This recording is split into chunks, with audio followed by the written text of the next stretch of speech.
Okay. Not a surprise. And for anybody who has been, I guess, really truly believing in their heart that it wasn't going to go this way, I'm not. I wish I possessed that ability to put my head in the sand. Because like it was, I guess maybe the timing of the initial reports immediately after the Bridges trade were curious because, again, one thing should have nothing to do with the other. Um, but it, regardless, we've been getting indications slow and steady really since the end of the season that a big offer could be coming for Isaiah Hartenstein. And I know, speaking for myself, I've tried to talk myself into a lot of reasons why certain teams would not make that offer, that big, big, big offer. That said, anybody could go back. Well, actually, not anybody. You have to be a full subscriber to the Knicks Film School newsletter, but anybody who has access can go back and you could read a column that I wrote well over a month ago, in which I think it was right after the initial reports that there's going to be a potentially a big offer coming for Hartenstein, and I identified OKC then as easily the biggest threat, and I got what everybody was saying about they chat at the 5 and the play style, and are they really going to pay someone this amount of money to come in and potentially not be a part of their closing lineup, or maybe even their starting lineup? Who knows? By the way, I should say Jeremy's going to be joining us soon, so he's just getting ready, but he'll be on momentarily.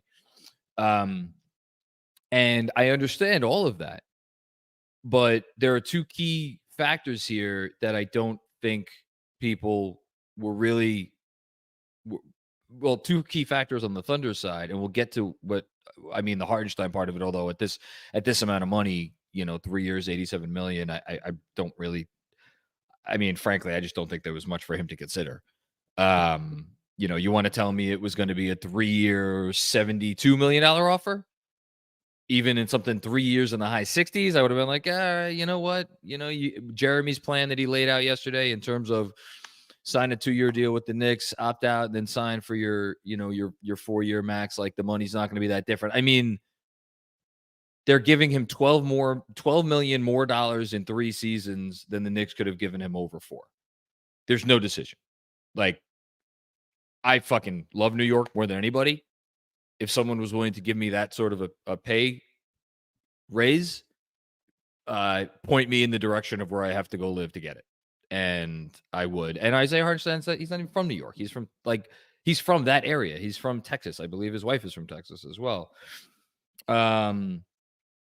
So that's the Hartenstein piece of it. Again, I don't think there's just much else to say. As far as the Thunder part of it, one, the West is freaking huge. Look at Minnesota. Look at Denver. Who's an obvious team that I'm forgetting? Oh, Dallas, the team that just went to the finals. They have two really, really, really, really good rim running centers. And I mentioned this yesterday, like San Antonio's coming, like Wemby's coming. Now, I don't know that there's anyone that you can guard a Victor Wembanyama with, but you definitely want to give yourself some different options. You want to give yourself some different bodies to throw at that guy. He's coming very soon. And so you need size definitely to get you through an 82 game regular season, I think, but in the playoffs as well. And I think if you look in particular at how the Thunder lost to Dallas in this playoff series, I think you could make a really good argument that they kind of lost because of Dallas's size. Dallas was able to throw functional size at them. And I wonder if in that series, they didn't wish they had a pivot to at least 20, 25 minutes a game, playing a really good traditional 5, maybe throwing Chet out there at the 4 and then going down from there. Hey, Jeremy. And hey, Andrew.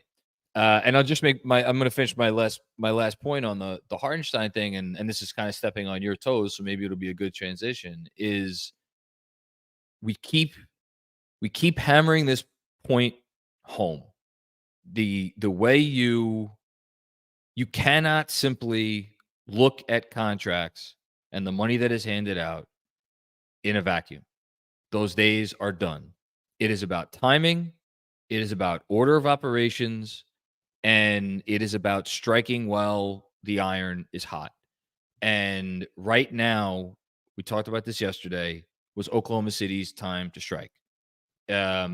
They were able to do this because of the small cap holds for both of the guys that were reported that of their own guys that they're bringing back in Andrew Wiggins and Isaiah Joe. But they still had that room because those extensions are going to start next year, because they're going to have to pay Caruso next year. They're not going to be a cap space team next year. This is likely going to be their last chance to be a cap space team for however long this iteration of the team goes. If they did not spend it now, they were not going to spend it because they're not going to have it to spend. And I don't know that there was a better player out there that they could have spent it on. Now, you want to tell me maybe it took off the table the possibility of inheriting someone via trade into that cap space? Sure, but evidently they didn't look around and see anybody that they either liked enough or thought they was worth getting. So for them, yes, it's a gargantuan sum of money, but like it makes perfect sense when you look at their larger finances. Now, I'm very fascinated to see if the third year is a team option. And again, from my heart's perspective, it doesn't matter, because even if you take away the third year, it's still 2 years and with the raises, what, 56 million, 58, 7 million, something around those. Like, and last thing I'll say, I'm gonna throw it to Jeremy. The reason why I think Jeremy was smart to go through the method that New York had to offer iHeart a 2-year deal, and and the hits just keep on coming. Tobias Harris, 2 years, $52 million with the Detroit Pistons. Congratulations, Detroit. Is I don't think I'll speak. I was like, maybe, well, you know what? Maybe I should give myself a slight pat on the back. I said weeks ago, I'm like, I'm worried about the 2 for 55. That's what I was worried about. Now, this is 3 for 87.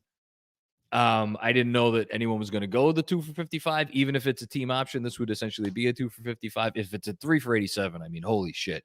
Nobody had that in the cards. So that's all I have to say. Jeremy, what are your thoughts?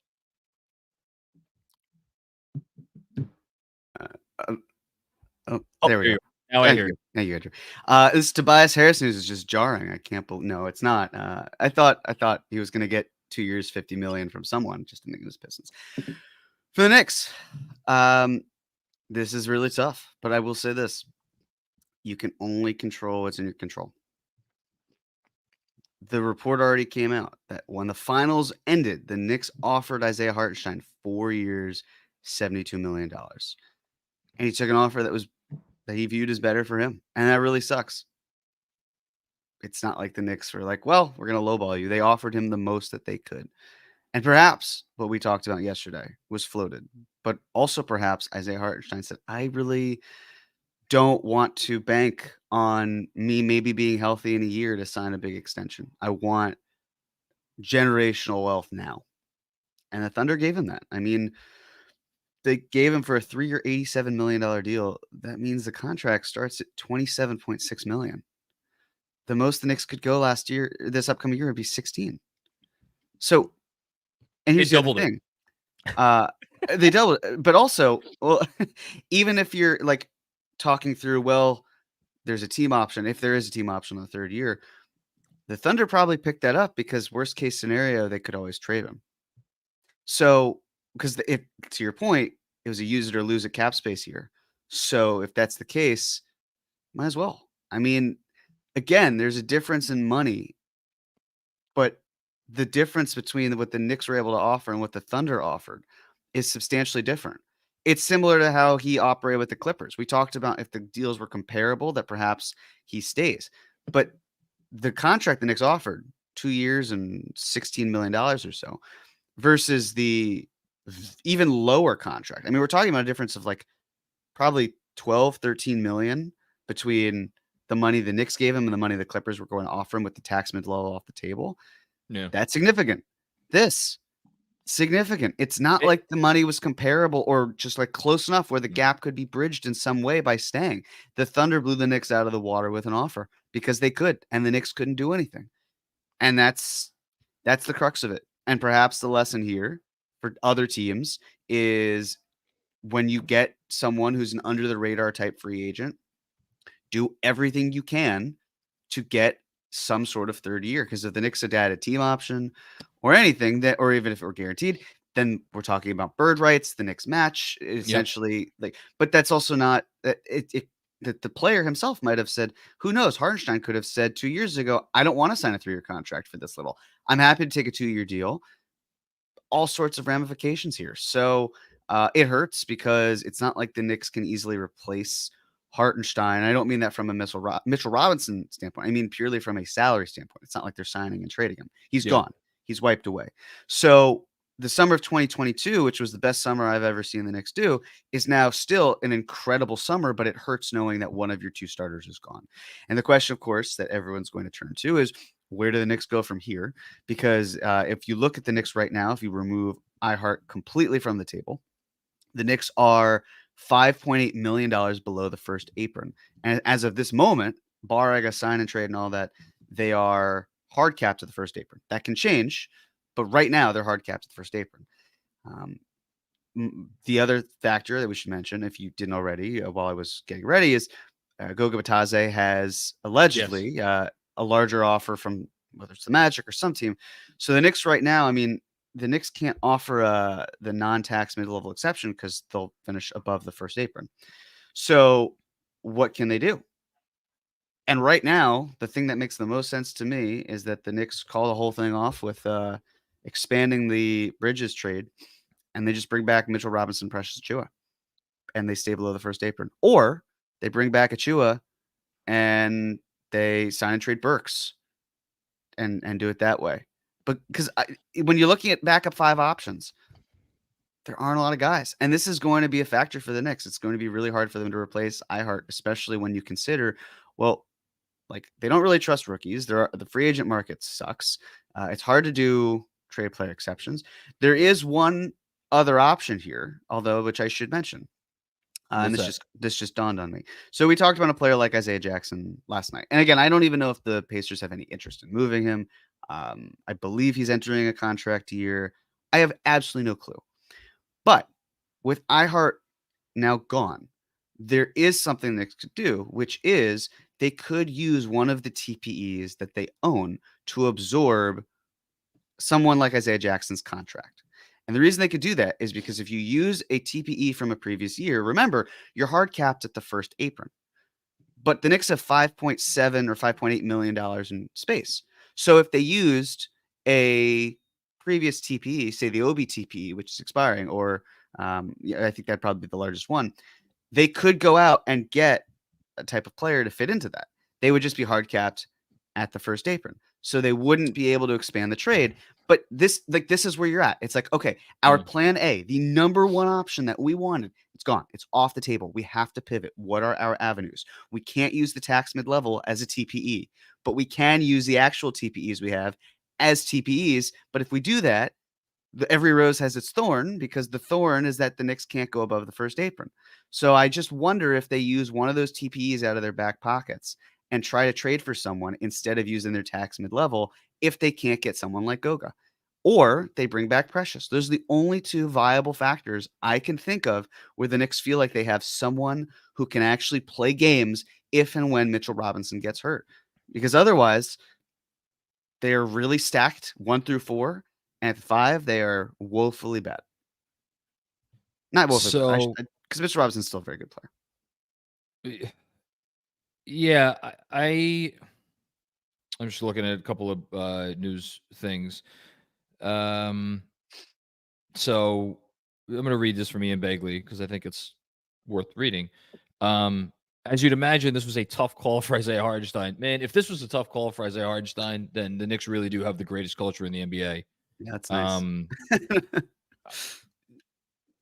It wouldn't have been a tough call for me. What does he always say? And a dollar can buy you what? The expression Oh, you and use, like, I was gonna buy you a cup of coffee or whatever. yeah, He loved his teammates, energy of the fan base, the city, the opportunity for a big raise while maintaining the chance to compete. That's the other part of it. While maintaining the chance to compete for a title was a factor per people familiar with the decision. He ain't taking 3 years and $87 million from the Detroit Pistons, or even honestly, like from a team like the Magic. Um, you could argue that the Thunder should be considered the favorites in the West, especially with Denver losing KCP, and especially with Minnesota. Well, they're bringing the band back together as of now. They added a rookie. We'll see if they can keep Kyle Anderson. I don't think they can. Not that he was like a huge piece for them, but like you could tell me the Thunder should be the favorites in the West, at least for this upcoming season. And like that's great. And it's funny as you were talking, not to get off topic, but like I'm starting to wonder this number. They didn't need to go to this number. Like maybe they did, and I'm just crazy. I don't think they needed to go to this number to get him to not go back to the Knicks. I depends. wonder if they needed to go to this number to prevent him from going to a team like the Magic, Look, or I don't or, think or they. Detroit for that matter, or something. I don't know. Or what the Thunder did was they presumably used all of their cap space remaining on him, I believe, or at least the bulk of it, and said, like, "Look, you're our guy. Which, We want you. We're not going to yeah, spend it on anyone else because our rotation is already stacked." And keep in mind, with Wiggins and Joe coming back, they're hard capped at the first apron. So there's only so much yes. they can do with spending because of the Caruso trade. So their perspective was probably like, we might as well give it to someone. This is the most we could do where we don't hurt ourselves because of the whole hard cap. Or how about this? And we've talked about this. There in this financial landscape, there's actually a benefit sometimes to giving a bigger contract because you need that big salary to include it. Like, let's say there's a trade that comes down the pike that the Thunder like, having a big number like Isaiah Hartenstein that you could throw into that trade. Maybe that's part of if the decision was tough, maybe the Thunder were upfront with him and be like, look, we can't promise you that we're not going to trade you, but anyway. So let me talk about the Knicks because that's what people care about, and then I know you got to go in about 3 minutes. I am honestly punting that meeting. Someone else can cover for me. This is, you know what You the nice sure? thing of, you know what the nice thing about having your boss be very tight with KFS is, you kind of do more. Like you can get people to do coverage, so it's fine. I punted the meeting to someone else. He'll cover it. Our people, we're here. So I'm just going to read Fred's tweet because I think it's a wise one. Hartenstein's departure is a blow to the Knicks. Yeah, the Brunson-Hartenstein pick and roll was one of the Knicks' most dangerous options this season. That and Hartenstein's playmaking plus top-notch paint defense will not be possible to replace. The Knicks will pivot elsewhere now. Who did you? Yeah, it was you. Of course it was you because you would come up with this analogy. The Moneyball one. We can't replace Jason Giambi. Now, Jason Giambi was an MVP. Isaiah Hartenstein is not an MVP. This is not trying to replace Jalen Brunson here, but they can't replace Isaiah Hartenstein with anyone certainly on the market. And I would argue that they can't even replace him with any realistic trade candidate. Now, as I say that, I just want to double down on what I said yesterday. I would not be surprised if there is something that maybe bowls us over a little bit from the Knicks' perspective. And to even more to the point, I would be surprised if the only thing we got what happened. Bondi's saying Hartenstein's deal is front loaded and the final year will not be guaranteed. There you go. Well, so I'll do the math on that and let you know. Yeah, I mean we already spitballed it. That's not a surprise. No, but the front loading portion, it just the front loading part that, is interesting. Yeah. Well, I can tell you actually right now, year one, he is earning $30.5 million. So that's almost double what the Knicks could offer in year one. Year two is $29 million. So he walks away 2 years, $59 million guaranteed in his pocket. 59 compared with 33. That is more money than the Knicks could do by a large margin. It's double. I mean, that's practically, yeah. Bondi, Heard from multiple people how tough the decision was for Hartenstein to leave the Knicks. He really wanted to stay. Loved his time with the Knicks. Difference in average salary is almost double, though. Plus, the cost of living is cheaper in Oklahoma City. Yeah. I hope there aren't any Knicks fans out there who are mad at Isaiah Hartenstein for this. So can't replace Jason Giambi, but you could replace him in the aggregate. And I look at what Isaiah Hartenstein did, what he brought to the table. His playmaking on offense, certainly. His defense, obviously defense in the paint, defense on the pick and roll, his rebounding at both ends, his intelligence, and the fact that when he was on the court, there was a baseline at that position on both ends. I think that's really the biggest thing for me. However, a lot of those things that not a lot of those things, let me rephrase that. There are ways to make up for what Hartenstein brought to them without going and getting another center who does those things. There are like the Knicks have the tools to be an exceptional defensive team next year. Maybe not regardless of who the centers are on the roster, but like they have Mitch still. And I want to get back to Mitch because I think Mitch is easily the biggest part of this conversation. But they have the tools to be an excellent defensive team. It just might be in a way that looks a little bit different from what we're used to. They certainly have the ability to be an exceptional rebounding team with the likes of Julius Randle and Josh Hart, and really everybody on their roster is a good rebounder for their position. Again, it might just look a little bit different than we're used to. They have the ability to be an incredibly cohesive offensive team. And this is the big thing. And the one thing I think we should at least point out there, and this is not to diminish what Hartenstein brought. It is not. The reason Isaiah Hartenstein popped so much last year, especially after OG Anunoby and Julius Randle went down, is because they needed him to pop. Because they had one creator on the team and then they had a bunch of role players. So everybody needed to chip in their way. Now you are getting Julius Randle back. You are adding Mikal Bridges to the fray. You're obviously bringing back a healthy OG Anunoby. They're not going to need what Isaiah Hartenstein brought to them. It would have been nice to have. It'd be fucking great to have. I don't think it's going to be as necessary as it was for them last year, barring another rash of injuries. So there's a reason why I've been kind of like, I had the attitude I had last night and I kind of have the attitude I have now. I do not view this as a doomsday loss. I view this as a loss. It is a hit. It is a significant hit. And if you want to tell me that if they don't figure this out the right way, it could be the difference in them winning a certain playoff series versus losing a certain playoff series, absolutely. 100%. Isaiah Hartenstein is that important and he was that good. But I don't think it needs to be the case at all. And now the ball is in their court as to not only how they are going to address this loss, but how far they may be willing to go to continue to reshape the roster. And I don't know the answer to that question. And perhaps we'll find out in the coming hours and maybe days. I don't know. That's pretty much it. Yeah, it's one of those things where you can obviously judge the fact that he's gone. That's the easiest thing to do. But until the Knicks find a way to replace him, we're dealing with a half-empty deck. Because we can talk about how bad it is, but we now have talked about where do you pivot.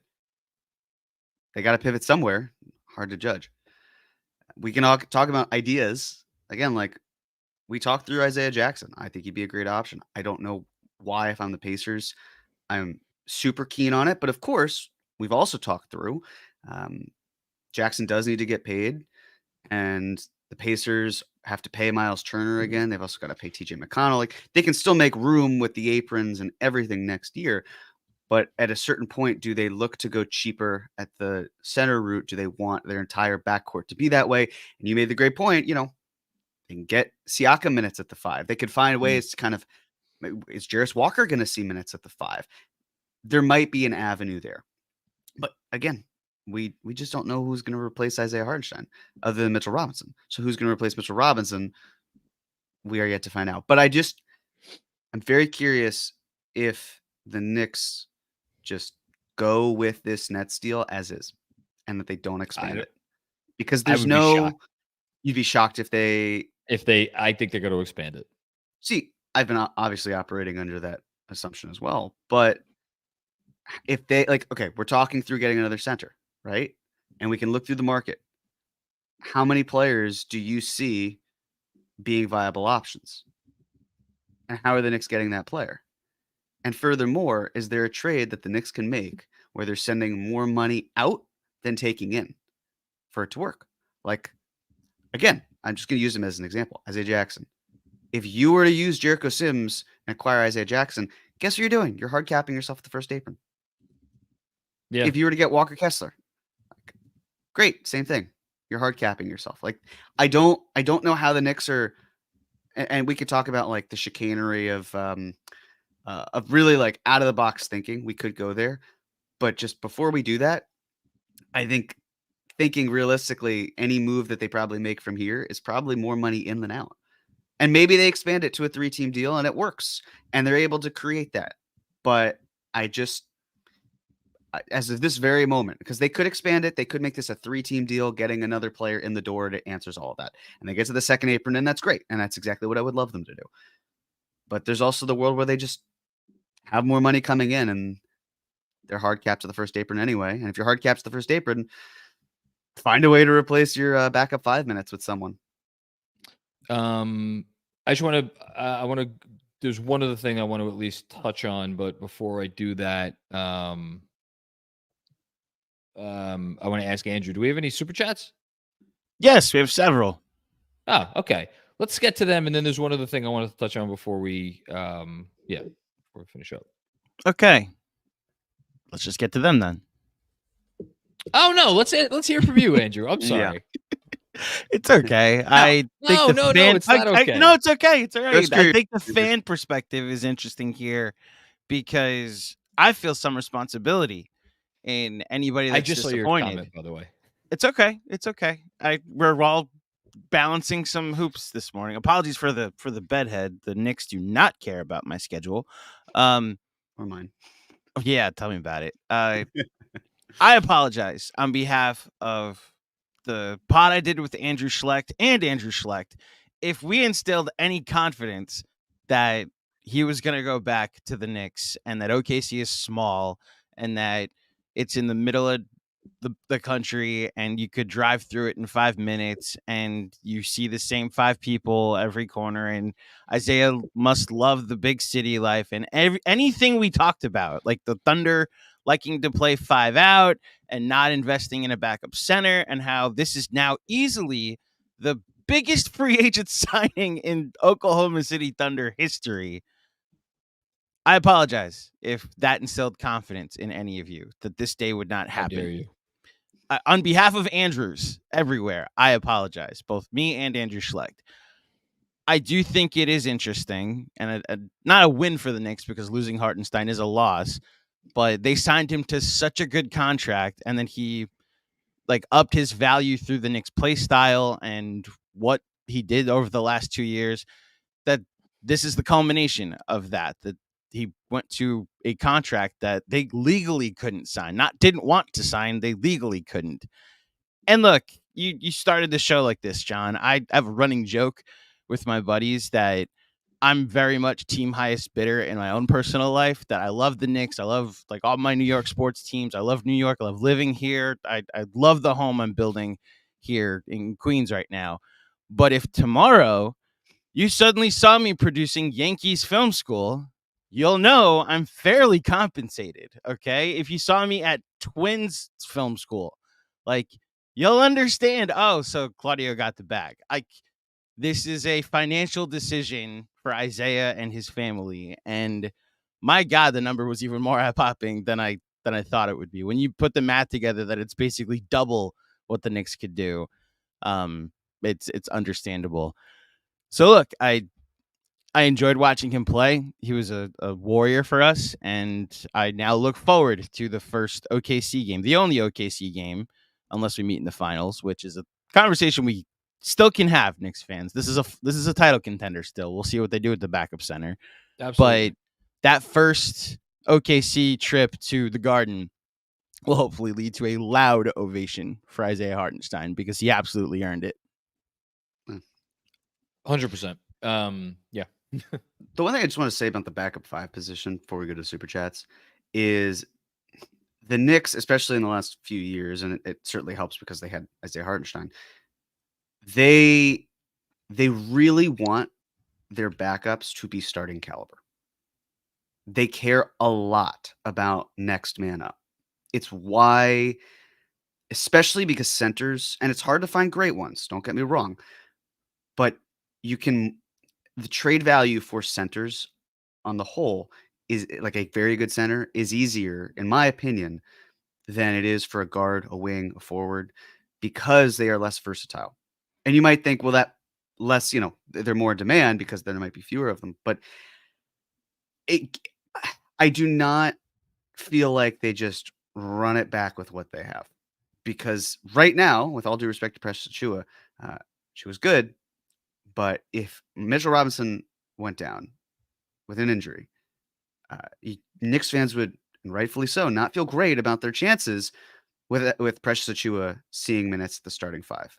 And now the only reason it happened last year was because the Knicks lost not just Mitchell Robinson, but also Isaiah Hartenstein to injury. So anything that they do, I fully expect them to not be cheap around this margin. They have to go out and they have to get someone who they feel confident with, where if Mitchell Robinson gets hurt, they're okay. It's a must. Yeah. You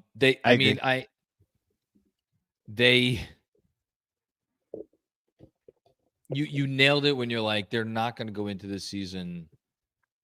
They have put too much. Let me put it a different way. I said this with the OG thing, with the OG contract. In for a penny, in for a pound. They're all in with this team. Now, they can't.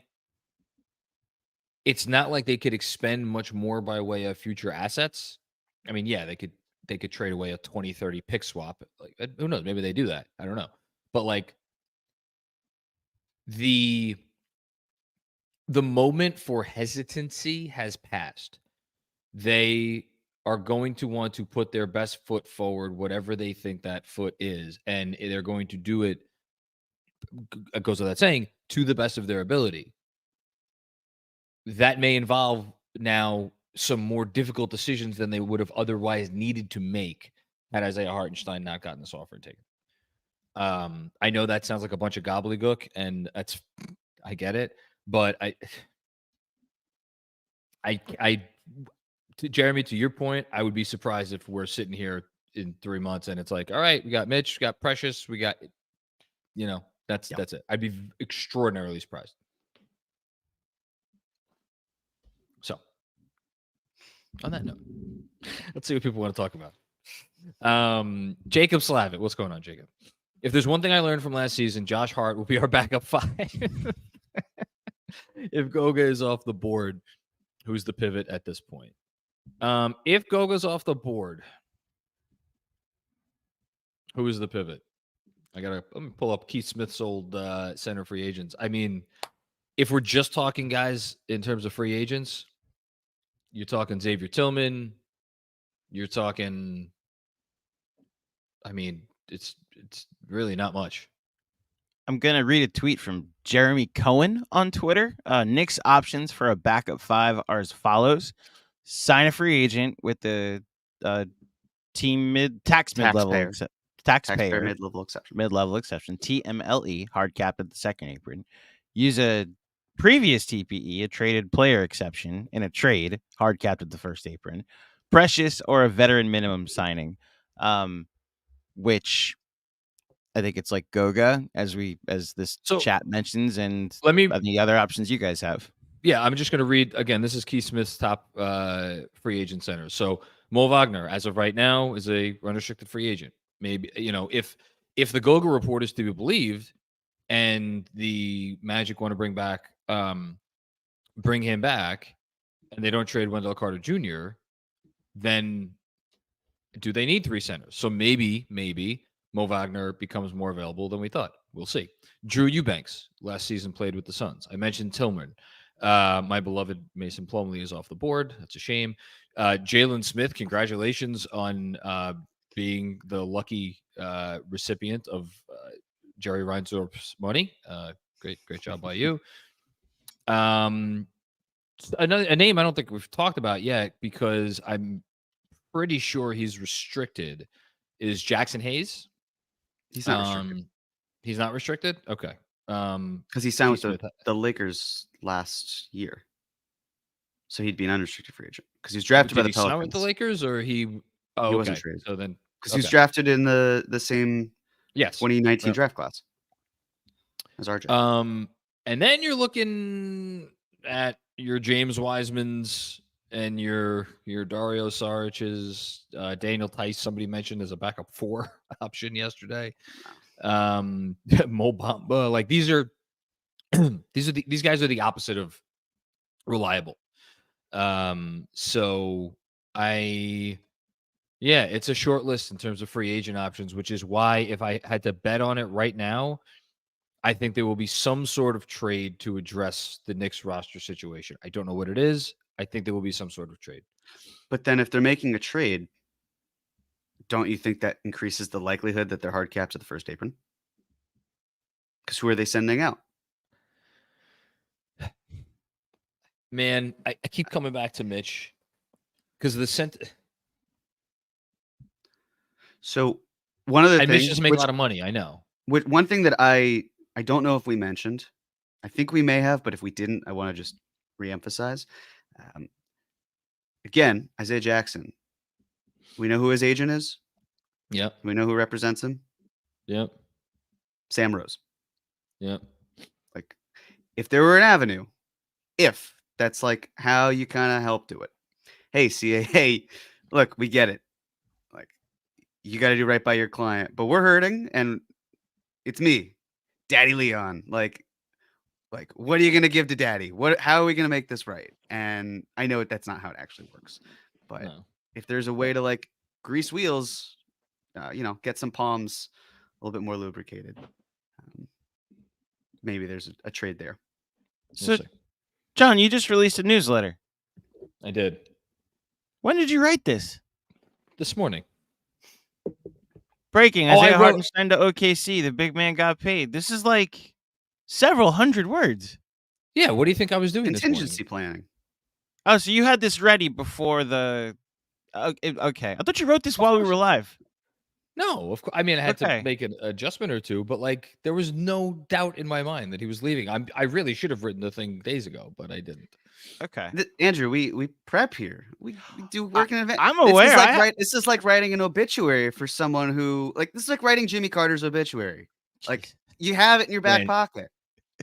I saw a picture of him. That's fair. That's fair. Yeah. Yes. Like I love Jimmy Carter. Great guy. Met him when I was 5. I was the only person who got a photo with him because there was a security threat, and no joke, they're like, "You're so adorable. Yes, you could take it." And Jimmy was like, or Mr. President Carter was like, "Do it." So hope he lives for a while, but also it's not looking great. Kind of like the Knicks center position right now. So I had to find a way to bring it back. That was a great segue. I'm not commenting on the preparation, John. I was impressed by it, is what I'm saying. As somebody who sent you 3 screenshots or 3 cover arts last night, one that had like Isaiah Hartenstein re-signs with Knicks, and then just for shits and giggles, Isaiah Hartenstein signs with Detroit. I was prepared too. I was just impressed that a newsletter with this many hundred words was ready, and you clearly work as hard as the Knicks and their culture do. Hopefully said bag is coming our way soon. We shall see. Pat Sims needs to work on his game. We've been developing him, and Mitch needs to get back in shape. he was looking heavy on the pod. He can't replace iHeart with one guy, but as a collective, we can. I mean, we talked about that concept. I'm not sure Jericho Sims. I think if Jericho Sims is the answer, you're probably asking the wrong question. I was just gonna say the same thing. That's he's a nice man. We need 8 minutes from a big because Taj Gibson is now in a wheelchair. Let's call on Jericho Sims. Like that's where he's at this point. And Mitch, look, Mitch is but this is to my point. Like, is it about Mitch getting in shape? Is it about Mitch being healthy?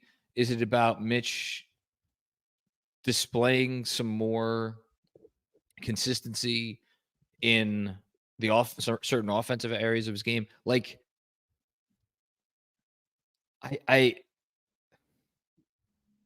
wonder if there is an uncertainty quotient that this front office has right now. And maybe the better question is, do they have the luxury to even have an uncertainty quotient?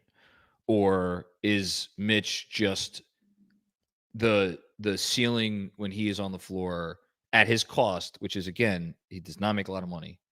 Is it just so much better than the alternatives that these are just silly questions to have to ask? But like this, I mean, Benji tweeted it. There's a lot on Mitch this year, like Yes. a ton as of right now. But also, I'm sure if you said to Leon Rose in the front office, we're going to Sophie's choice you, Isaiah Hartenstein or Mitchell Robinson, I don't think there'd be a hesitation. Zero. It'd be Isaiah Hartenstein. And now Isaiah Hartenstein's gone, so the Knicks are left with the second best option of the two, who's still a good option. But that also doesn't take away from the fact that, I mean, they were making calls on Mitch. They were receiving calls on Mitch. Yeah.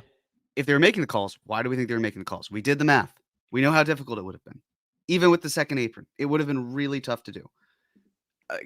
They wanted Isaiah Hartenstein. He was the guy who was starting, even when Mitch came back. Like, and yes, you could say the rhythm, the flow, all this stuff. How many times when a starter comes back from injury do they become tethered to the bench?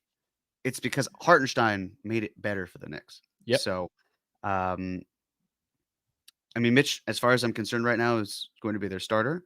It's really just a question of who do they get at the backup spot? Because the idea of trading for someone with a lower salary than Mitch, it's one thing to have Hartenstein have a lower salary and eclipse Mitch, injury and all that. It's another thing to say, hey, Mitch, we know you're probably making like 6 to 7 times the amount that the other center's making, but you're going to come off the bench for them because you don't play super well with Randle. And that's what's going to happen now. So I would gather it's Mitch is stapled to the starting rotation. They just have to find someone to fill in for him for when he gets hurt or when they need someone else. Yep. Kevin Dadashevsky, what's going on, Kev? How are you? Gonna miss iHeart. Second of all, does this mean OKC is out on Laurie? I mean, the Dort salary, presumably because you don't trade for Laurie Markkinen to have him play the.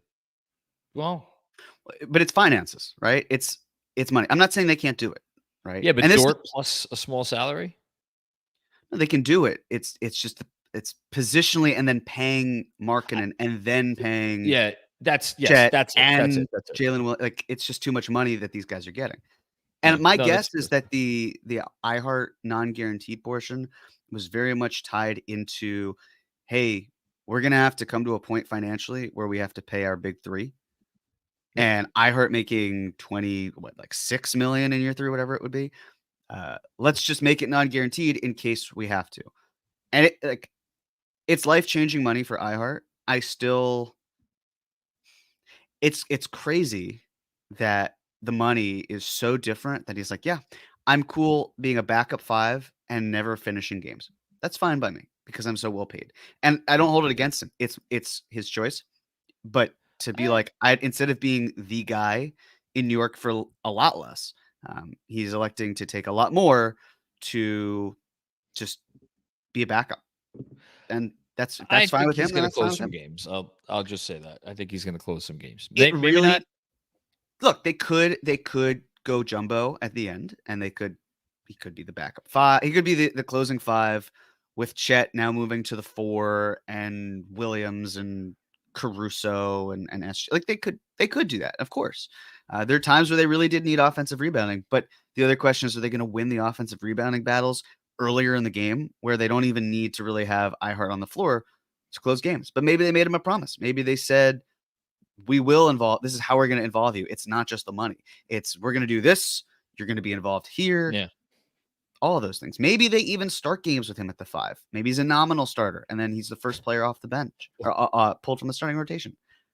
Or maybe they made him their offer. Then he asked them all these questions about starting and closing and this and that and the other thing. And they gave him an answer he didn't like. And he was like, well, why am I signing here then? And they yelled across the room, that's what the money is for. Mm-hmm. That was my thought, honestly, when I saw the number that he got, was that because I agree with Jeremy. I don't think he's going to close much. I don't think he's going to start. They're paying a lot of premium for a backup center because they can. It's like putting a flat screen in your bathroom or your car. I think he's going to start. I'm just going to say that right now. So what's their starting 5 in your mind? I think Caruso is going to come off the bench. And Dort? Are you saying you're going SGA, Dort, or J. Will, or Dort, J. Dort comes off the bench? I think Okay. Dort or Caruso will come off the bench, and I think Hartenstein will start. That would be my guess. I'll say that right now. I think that's going to be what happens. I'm inclined to agree because how many players make a free agent signing where they're earning $30 million and they're coming off the bench? Come off the bench. Like there is a sunk cost of starting. And I'm sure he said, like, yeah, that's what the money's for, but role is important to me too. And the Thunder said, great, this is how we're going to use you.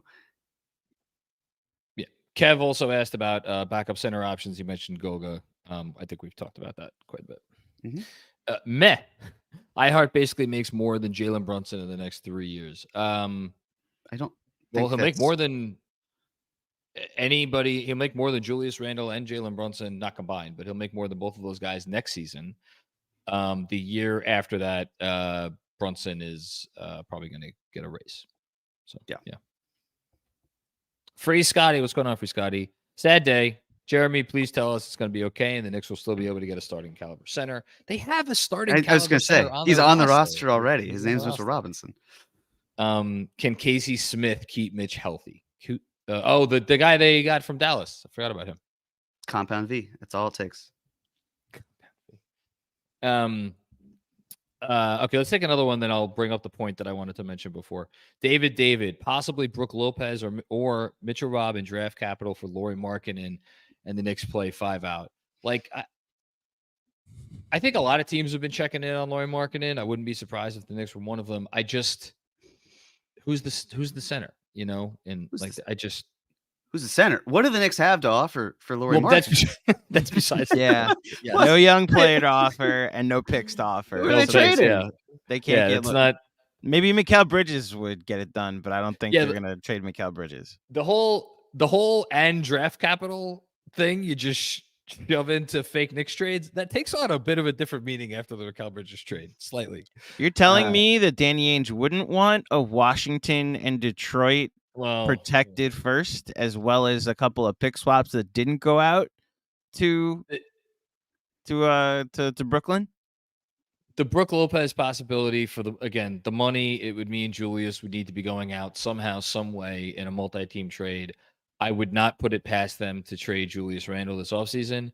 I do not think that they are trading Julius Randle if a significant part of the calculation involves returning a 30, however many year old Brooke Lopez. But also the Knicks aren't going to take one of their 2 creators out for a center. Like it's not going to happen. I didn't say they'd be just taking him out for a center. I think if there is a world where they could return multiple pieces, let's just say a center and somebody that could help them juice the offense in the ways that they feel would be necessary enough to replace Julius in this scenario. And Brooke Lopez, even putting aside the age, he may not satisfy that desire either. They're not going to do it for Brooke Lopez. But also no one matches that description because in the playoffs, like I agree, teams are just going to go straight towards Brunson. They're going to ignore everyone else because it's not going to be that level of creation that someone like Julius Randle provides. But look, Brunson wore down by the. I don't want to get too far into this. Brunson wore down by the end of the Indiana series because he was playing Allen Iverson levels of minutes with Allen Iverson level usage. And he, God bless him, he almost kept it up. And if he had not gotten hurt, and we don't know how much that injury may have lingered and impacted him over the course of the Indiana series, maybe he would have been able to keep it up. We don't know. The fact is, they didn't have Julius Randle in this playoffs. And they didn't have Mikal Bridges in these playoffs. And they had OG Anunoby for a part of these playoffs. And they had all the other guys. You're telling me that there's zero possibility that if I go, assuming they have OG the whole time, you add Mikal Bridges to this, and you swap out Julius Randle for, again, someone who is not as good of a shot creator as Julius Randle, but maybe does some other things better than Julius Randle does and can give you a little bit more in that department, that there's no possibility that they can't make it through 4 rounds? I mean, yeah, I am. Okay. Straight up. I'm telling you this because of the fact that it's very easy to find someone from a shooting perspective who does something better than Julius does. But in terms of actually creating the open looks that they get, sure, they need it. absolutely. Absolutely. Also, in Jalen terms Brunson of, is the. no, go ahead. I was going to say Jalen Brunson would be in this scenario, unless they got someone, again, that I don't think is out there. He's the only guy that commands 2 to the ball. So you would really be considering the Knicks offense for under Tom Thibodeau has been get 2 to the ball and go from there. It would represent quite a sea change. Another backup center off the board, by the way, Drew Eubanks just signed a 2-year, $10 million deal. Well, I don't think he would have been the best choice just based on the Knicks and their preferences, but he's a body. I mean, I'm a body. You're a body. Like, that doesn't mean that we're good signings. Like, we're also not exactly center height. But the Jazz also need to be investigated because their collections of white men at the 5 is just, I mean, it's getting outrageous. There's nothing to say at this point. It's They have a type. Yes, they do. I'm not far apart from your perspective on what they could do in the playoffs, John. Jeremy, I hear you about play style and a second creator. And I would prefer to keep Julius over not having Julius. I'm not completely against, like, I don't necessarily think they lost because they didn't have enough creation. I think they lost because Anunoby and Jalen Brunson, like, people got hurt. Now, if you're saying the best way to avoid people wearing down is to not run Jalen Brunson with so many miles, then I agree with you. I'm not as completely against it. But that's not what I'm saying. I did not say the reason they lost to the Pacers because they didn't have Julius Randle. Yeah. The whole premise here was 4 rounds, getting through 4 rounds of the NBA playoffs. So if they were healthy, I believe they would have beaten the Pacers. But also, if they were healthy, do I think they still would have beaten the Celtics? I really don't. They were a phenomenal elite team. They were, I mean, John, you've seen the net ratings. Like, that was an unstoppable force. And maybe the Knicks could have done a nice job of preventing damage, making their road a little bit tougher. But if the Knicks go into that series with one creator, and that creator is Jalen Brunson playing AI levels, and he's hurt without even the hand injury, and that he's matched up with Derek White and Drew Holiday, who else is creating for the Knicks? I think that's the problem here is we're saying, okay, great, you get a better 5. Awesome. It's fair. That 5 isn't going to be a creator. That 5's not going to be a focal point on offense because that's not how the Knicks work. So, like, I get it. But in terms of, like, we're talking about this team as a contender, so we can look past those first 2 rounds, generally speaking, because I think you can squeak by with having a superstar do superstar things. But he's got to have he has to have a second banana. And it can't just be like, I'm just naming a name here, like a Harrison Barnes type who does things well. No, but that's not. That's, and I know you're not saying, I'm just saying a name. I'm just giving an example of a player who shoots, who does things a little bit differently so you can find a way to get a 5. I wouldn't want anyone watching to think that I was suggesting that replacing Julius Randle with Harrison Barnes. But how many guys with larger contracts and everything fit exactly with what you're talking through, and you get a 5 that does exactly what you want? it's a tiny. It's not a long. It's not a long list. That's all. It's just not a long list. That's the important distinction I think Jeremy's making is the perspective has to change. It's not like let's try and beat Indiana. Let's get out of the first couple playoff rounds. It's a Boston play. Like you're trying to be the defending champs now. I think what I'm saying in theory could make sense if the right player was out there. And I'm just going to, again, this is the first one that came to my mind. The 2011 world champion Dallas Mavericks, which I'm not sure how replicable they are, but their second best shot creator was Jason Terry, who was a sixth man for them. Played a ton of minutes. But like not your traditional like second guy. Now, granted, they had maybe the greatest point guard of his generation, like operating the offense. They had Dirk operating at all-time levels. You know, they had obviously Tyson Chandler at his they had a lot else going for them, a great bunch of role players. But like even, and again, this is sacrilege because nobody maybe ever has operated at the level that this guy has when he's been at his best. But the Warriors won 2 championships with Steph Curry as their only, quote unquote, only creator. Because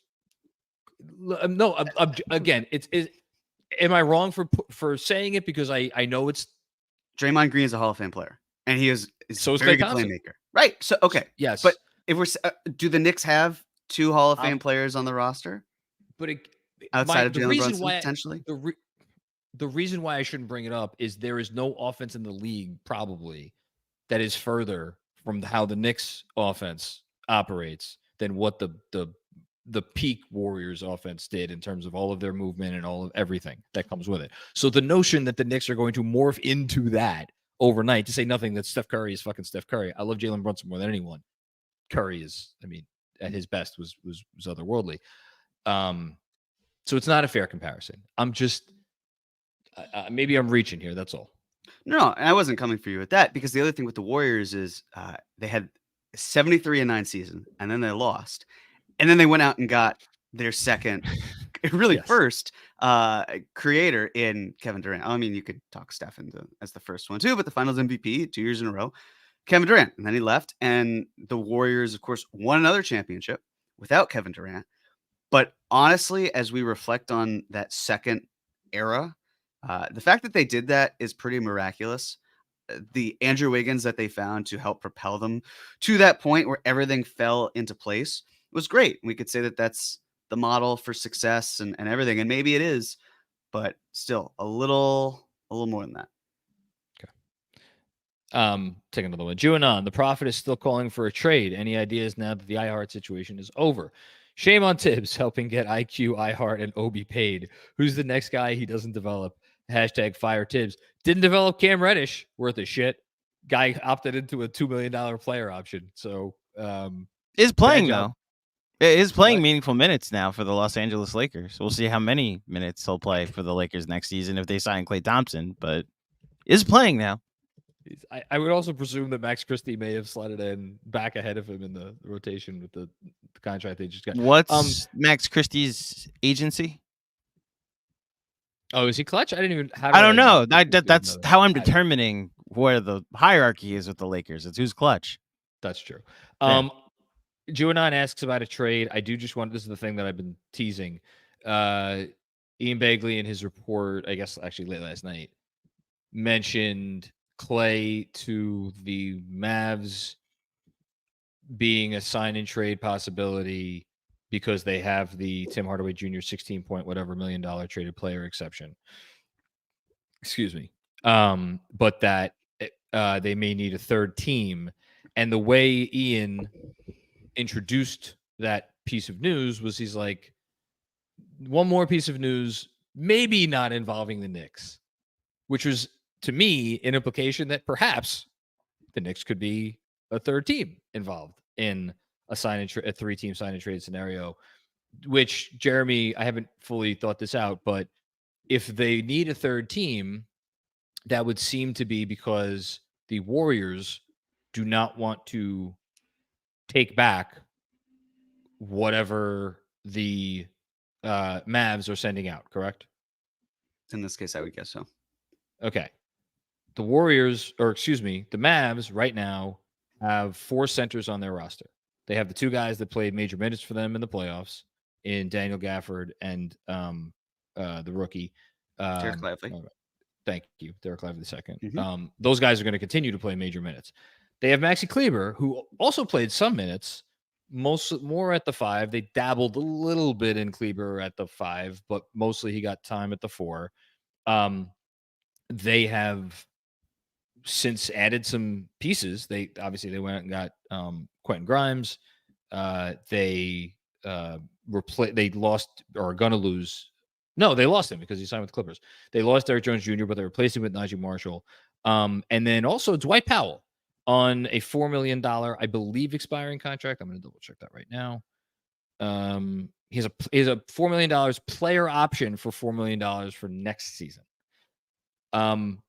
Again, if we're talking about serviceable bigs who do not make a lot of money and who could check some very basic boxes, you could do worse than Dwight Powell for $4 million. And then the real interesting one for me, Dwight Powell, by the way, going to be 33 years old this season. The more interesting one for me is Maxi Kleber. Max Kleber, also old, 33 now, $11 million. I believe that. Let's see if I can go 0 for 2. He's also signed for 1 additional year past this season, which is notable because the Luka Supermax, I think it kicks in. Does it kick in 25? No, it doesn't kick in 25, 26. It kicks in 26, 27. But they could still be getting more expensive as the years go by. Maybe they have some incentive to unload Kleber's salary. Again, not this upcoming season, the year after that, $11 million. Kleber's a guy who could do some interesting things on both ends of the floor. I'll just say that. So, No, I'm sorry. I okay. don't necessarily agree because if you look at what he does, he does not fit what the Knicks like in their 5s. He's an ill shooting 5 who does not take shots at the rim. Yeah, like his offense every year has not been great. Like I understand it's slim pickings, but also the Knicks have a type. Like and they're not going to be that malleable with that type. I am pushing back against that. I am open to considering that they are considering altering their approach. I just don't think that's the case. Maybe we it see isn't. every single year what they like in a 5. I don't think they're going to panic because Isaiah Hartenstein leaves and get someone who then mucks up the work. Like their draft is an example. Necessity is the mother of invention. That could be, but it still does. Like I'm sure there will be times where they have OG on a 5, but we're now also thinking of like, again, it's gotten to the point where we're talking about Kleber as the 5, who doesn't do any of the things that they like. They're changing their whole game plan at the 5. When I'm sitting here and I'm looking at the best free agent center left on the market, if we put aside Mo Wagner and assume that he's either going to go somewhere for more money or he's going to go back to Orlando, when it's Xavier Tillman and Goga Bitadze, and that's it. We've talked through other candidates though, who can be trade candidates.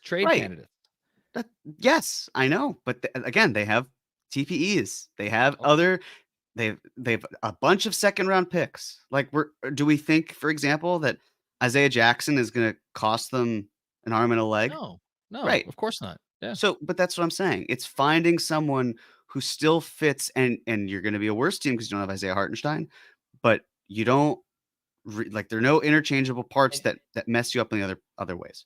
And that's what, again, I feel like such an idiot said that. I'm just asking the question. I wonder how much when they are looking at the reality that you have laid out brilliantly, which is that they're gonna be worse, right? They're gonna be worse today than they were with Isaiah Hartenstein, theoretically still a possibility yesterday. Do they look at this and ask themselves, is there a way that we don't have to be worse, but we're just different? And I agree with you, your answer, which is like the answer is no. That is by far the most likely answer. I have had batshit crazy theories before, and I don't think they've ever come true. It's just the kinetic nature of it. If you bring in someone who's different, it shifts everything in another direction. Because now you're not, for example, like, and again, this is not directly at you. This is just an example of Kleber. Like, okay, he's not a good offensive rebounder. So now when he's on the floor, your entire game shifts. So now you're not prioritizing offensive rebounding when he's on the floor. So you could say, well, Josh Hart's a great rebounder. You're like, that's fine. But now you're telling Josh Hart, you go be the 5, and we're going to get someone who's not an optimal spacer to space the floor. I just don't see it. I think Tom Thibodeau, listen, again, certainly likely that they continue to be as all in on offensive rebounding as they were over the last few years. It is not a necessity. And I don't think Tom Thibodeau views it as a necessity, especially with a roster that theoretically should be quite a bit better offensively. Defensive rebounding is a necessity. And I think that's why the Knicks have made it a point to go out and stock their roster with players outside of the center position who are as good defensively in terms of defensive rebounding as anyone. But they're secondary rebounders. They're not the guys you lean on to do it. Yes. Which You're is right. why the position that you lean on them to do it is at the 5, especially because it's going to be the tallest position. Let's It's gonna be hilarious, all this back and forth and all the suggestions when they just like Goga Batata gets signed in like 2 hours and we jump back on. It's like, oh, that's the backup center. Yeah, but then Jeremy will be right because one of us is Right. going to be right here. They're either going to go traditional. I'm just or they're saying gonna it's mix funny up. that all this back and forth is happening when it's not like we don't know what they're gonna do. And Isn't that the point of the conversation, though? it is the point of the conversation. I also Andrew, see a I ton don't- of more more There's a- suggestions coming in There's the super there's chats. a new medium. It's called podcasting. in Podcasting, which is that what it is? people- Back and forth, people Yes. discuss and Ever heard put of it it? in audio form. Yes. I'll send you a memo. I'll send you an internal KFS memo to educate you. In on- fact, how about you send me what you think is what a good podcast sounds like, and then I'll judge it against my criteria. Yes. Shout out to the Hoop Collective and their Wi-Fi connection. Next up, I haven't listened to today's. Did they have issues? the Friday one where someone was recording from UBS Arena, and I'm pretty sure yes, it was yes, underneath UBS Arena. So In the sewer. yeah.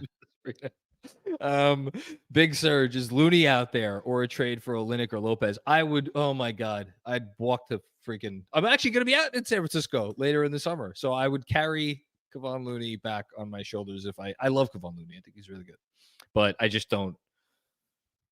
I'm not sure. Yeah, I'm not sure how that would work. Me neither. We'll see. Darius Thomas, Mo Wagner. Yeah, Mo Wagner would be great. I have a hard time seeing him taking the taxpayer mid-level $5.2 million. He's a really good player.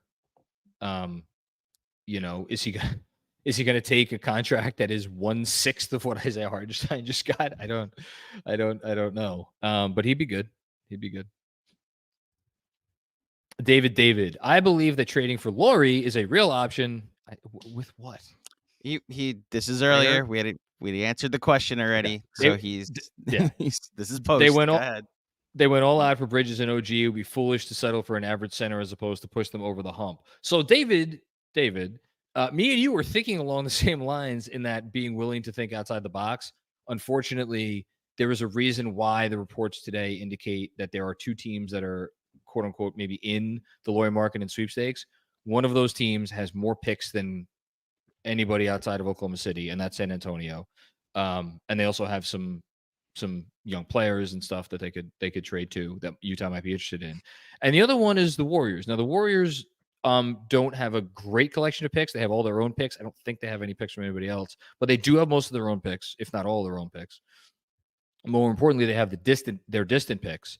And if you're Danny Ainge and you're trying to jump on an opportunistic situation, wouldn't it be interesting if a team that had a 30, how old is Steph Curry? 36.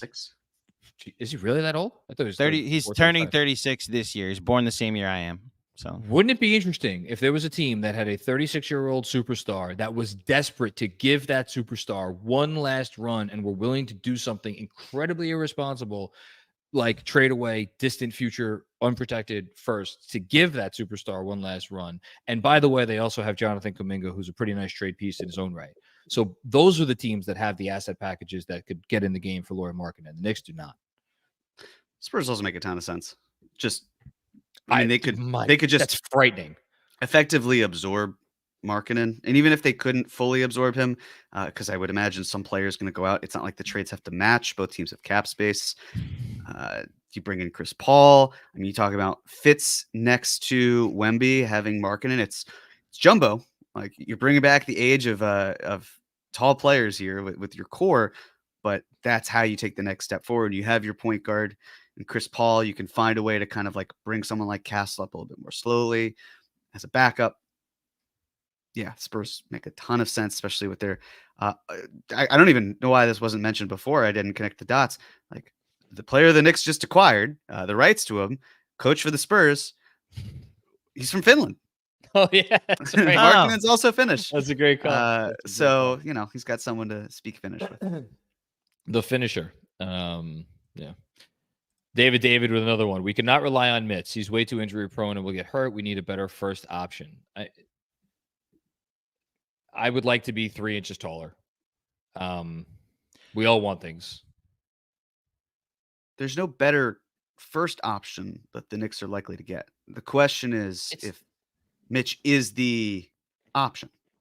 It is. Sorry, who's backing up Mitch? That's the question. Let me just say, in no uncertain terms, with the draft capital the Knicks do not possess anymore. If you are hashtag meaningfully upgrading from Mitchell Robinson as your starting center, is there a possibility that there is some deal out there where you could do Mitch for salary, add Deuce, and throw in like the one remaining future first round pick swap that you have?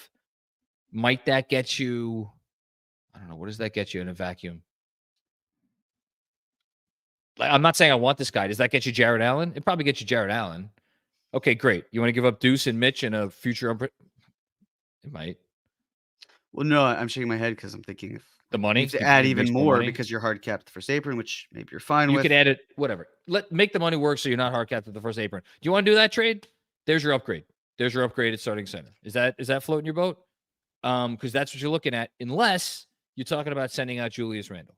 And to Jeremy's point, and this is why Jeremy keeps looking at me like I have 10 fucking heads every time I bring up the notion of introducing Julius Randle, because this team is not built to prioritize the sort of center that an outlay of Julius Randle as an asset would warrant you getting. Like, there's only one guy out there who's even on the market, maybe, and he might not even be on the market. And nobody wants to hear that guy's name because I wrote 2 back-to-back newsletters on him a month ago, and everybody wanted to put me up on a cross. And that Karl-Anthony Towns. Daniel Tice? Oh, yeah. No, okay. Yeah, Cat. Yeah, I mean, that's a second apron move at least. But again, I don't even know. Does Julius and Mitch? No, they don't get you to Cat. You need to add in some more salary. And then Cat is your 5. It's just nightmare. So city. Let's keep track here.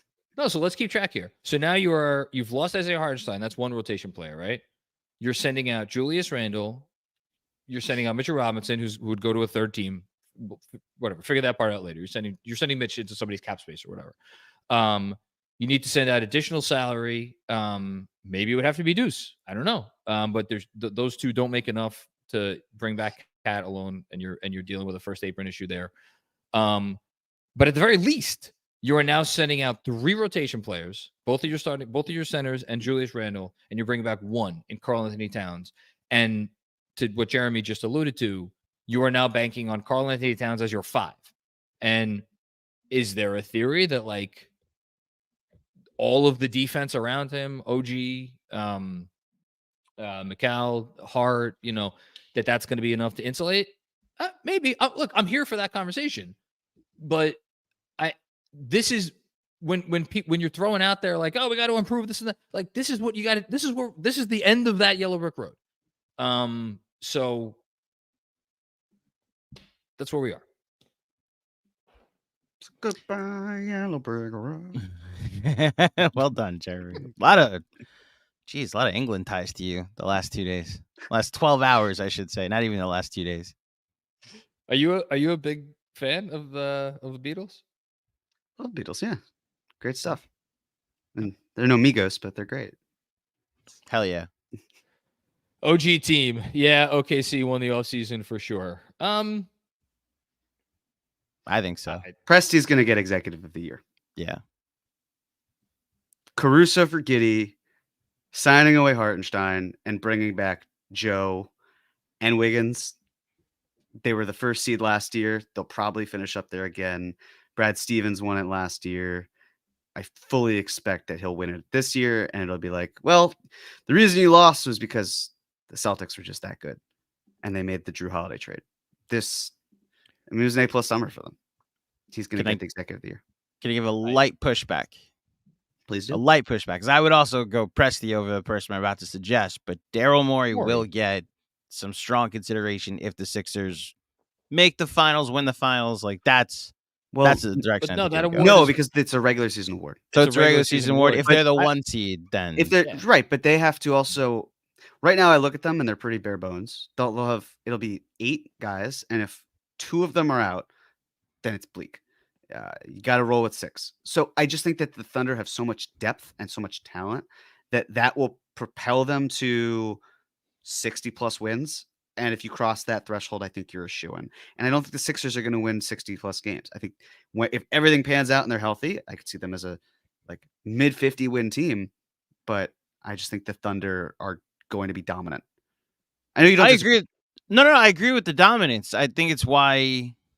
I guess I wonder if what's led to them winning the 60+ dominant games is like things they did before this season. You know, like it's the SGA trade, it's Chet, it's other things. Whereas Morey will have completely revamped the roster to get a 50-win team, which is why I'm curious if that's part of the calculation.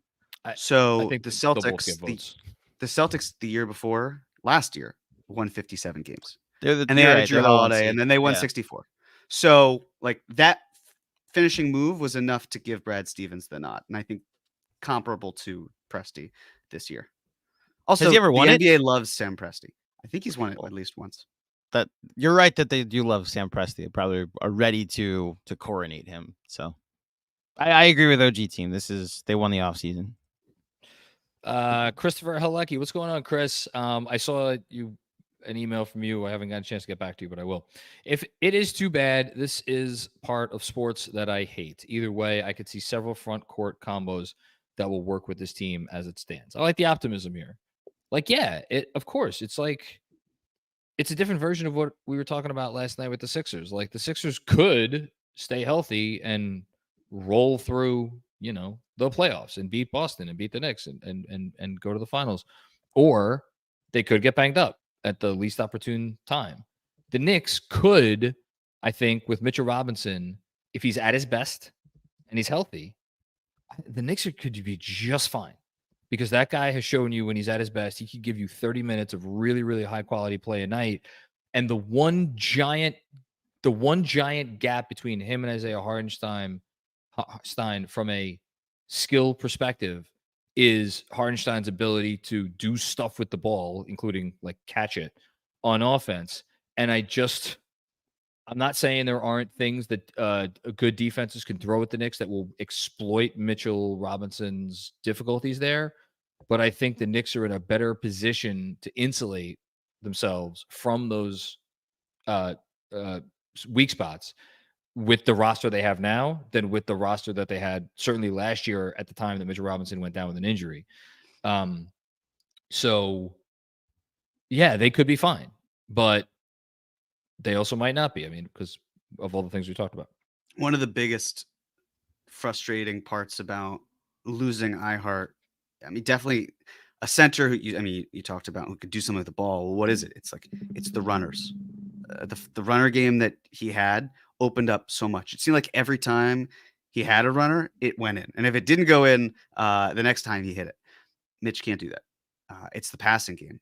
You know, we talk about spacing, and that's important, but also the gravity involved there too. Because if you're pulling someone away from the basket, it creates better looks. If Mitch is standing in the dunker spot, then a lot of players are congregating there, which is a bit of an issue for the Knicks and how they've been operating, especially when you consider Randle and Brunson and all of that.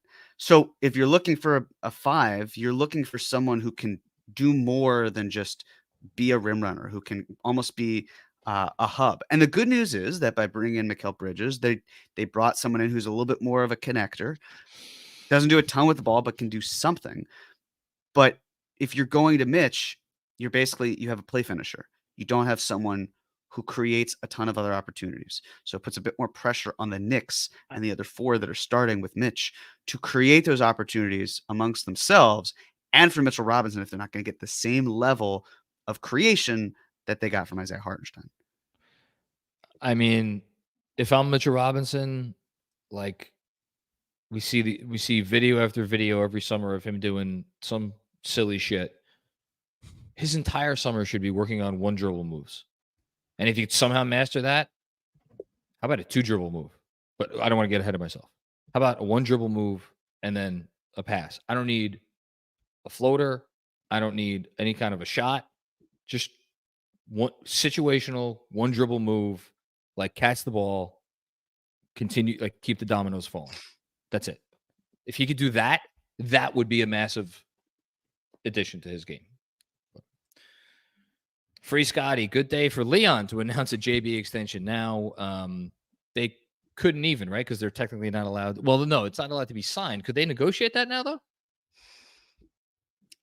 Yeah, right? Yeah, I believe they could, but I don't think they will.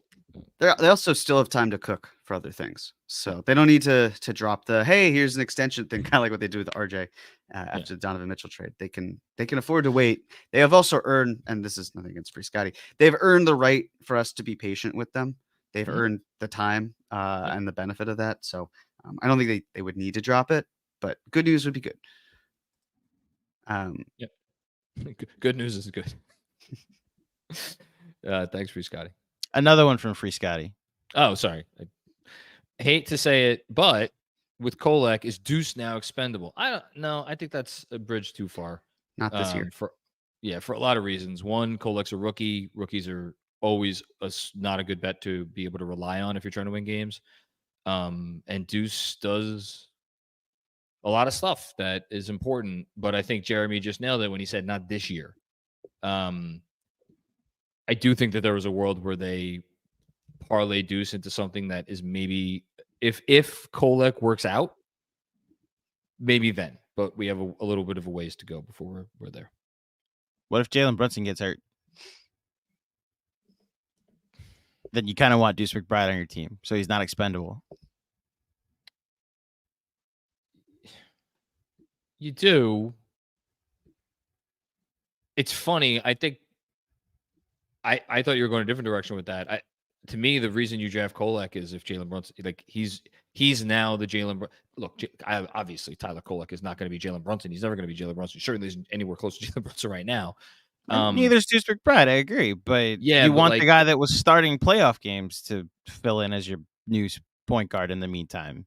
Like to me, if Kolek becomes what it seems like he could become, he's the guy that you want in there if you have other good pieces in your starting lineup to kind of run the show aptly. And whereas Deuce, as many smarter people than me have said, he's not a point guard. He's a wing. He's a small wing. So my thinking, and this is subject to change, but where I'm at right now is if the Knicks really want to go in this direction, and we're thinking about this basically a year from now, is you have Kolek learn, grow, probably see some NBA time, but spends time in the G League. You go about this year. If another situation presents itself, you can move Deuce when that comes, and then you would hope that Kolek is ready to at least take on the minutes because he wouldn't be a rookie anymore. And then you know who you fill in at the Kolek role, who's going to make next to nothing, who I was saying would come over this year, and then Kolek. Rokas, yeah. Right, like that, but this is why, because it was the conversation of, well, why not bring Rokas and Kolek over? Because you want to stagger their Yeah. times. So Yeah. you push one out, you push one up, and you bring one in. And it basically, what you're saying is the depth stays the same. The question, of course, is why are you moving Deuce? What are you trading him for? All stuff that I don't really That's want to it. get into right now. But Yeah. like for the point of Free Scotty's question, that's where it's at. Thanks, Free Scotty. Jessica, what's going on, Jess? Great to hear from you. He'll have plenty of money to build a gate to keep out all of the white trash meth heads in Oklahoma City. Just reading the words on the page.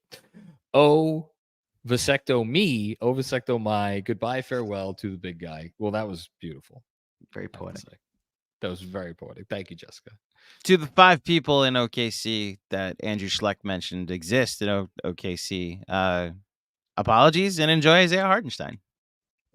You're lucky. We're jealous. Frank Sound, how do we beat OKC now? Let's get there and worry about that problem. Knicks in later. 5. Knicks in 5. Robert W. Cross. Benji stole my thoughts. Offensive limitations and injury risk, but Mitch was off to a ferocious start last season. Let's go Knicks. Hashtag the chip. Yeah. If they don't go outside the lines here and they stick to what we know them to usually stick to in terms of centers and those sorts of things, they're just going to need a big year from Mitch. That's all that comes down to. Another one from Robert W. Cross. Thank you for the generosity, Robert. Thanks to KFS for great offseason coverage. You enrich the orange and blue fan experience. Granted, this part of the season is bullshit. Let's go Knicks. Hashtag the chip. Robert, I don't think anyone hates free agency more than Robert Cross. Benji. I think Robert hates it more than Benji because Robert is, Robert falls in love with these guys, It's Robert. It's also yeah. Robert because when the Knicks acquire someone, the first thing that Benji does is dives into film. And when the Knicks acquire someone, the first thing that Robert does is get upset over who the Knicks gave up or what they gave up to get that. No matter who it is. Yeah. Right. No matter who it is. It could be the greatest. It could be prime Michael Jordan. And Robert be like, well, I'm really pissed that the Knicks gave up a 14th man.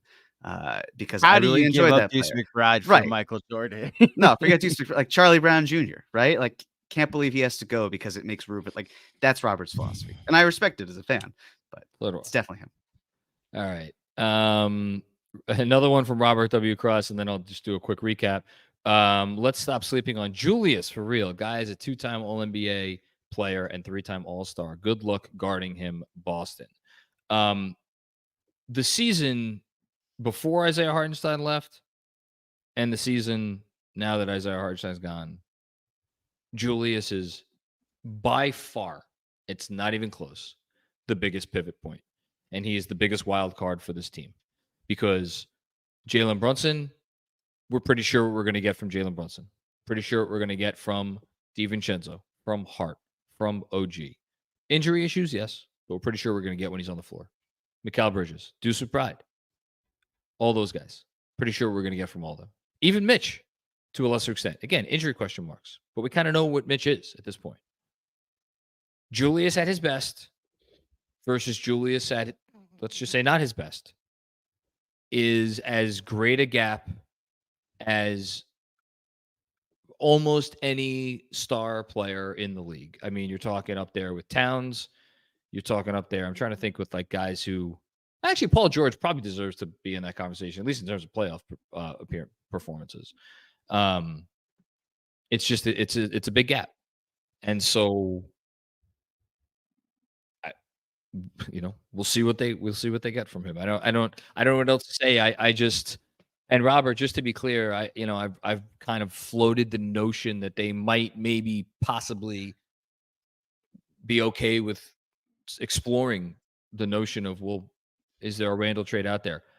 I do what you do, Robert. I read the tea leaves, and I may put it in a newsletter next week. When I was on the putback with Ian Begley a week ago, he threw me talk about throwing me a curveball. He was like, you remember it, Andrew, right? It was actually funny to see your face as it happened. It was like, I was like, what? Wait, And what do you he's- know? It's like what you actually wanted to say, and I was then you like had processing Yeah. his question for both from the perspective I have to A, answer this, and B, why is he asking me this question? But it was basically like, the Knicks have a lot of mouths to feed now. Where does that leave Julius Randle? And it's like, I know Ian Begley. Ian doesn't ask that question just to stir shit, like, for no reason.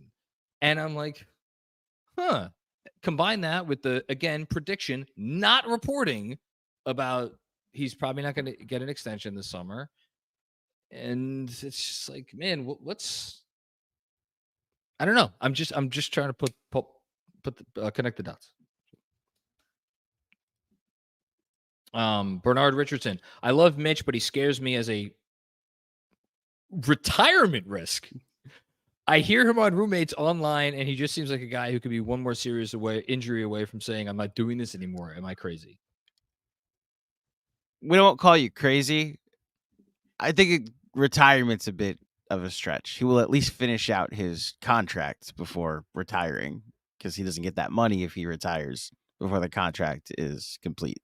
So my question is, how does going on the podcast then go to the belief that he would retire? Like, what?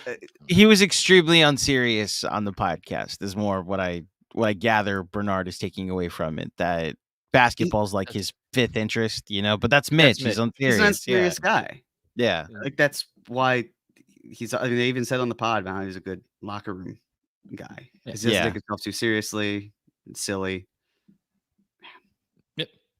Thanks, If Mitchell Robinson retires, that will be the most shocking thing of the offseason. And that includes Mikal Bridges getting traded from the Nets to the Knicks.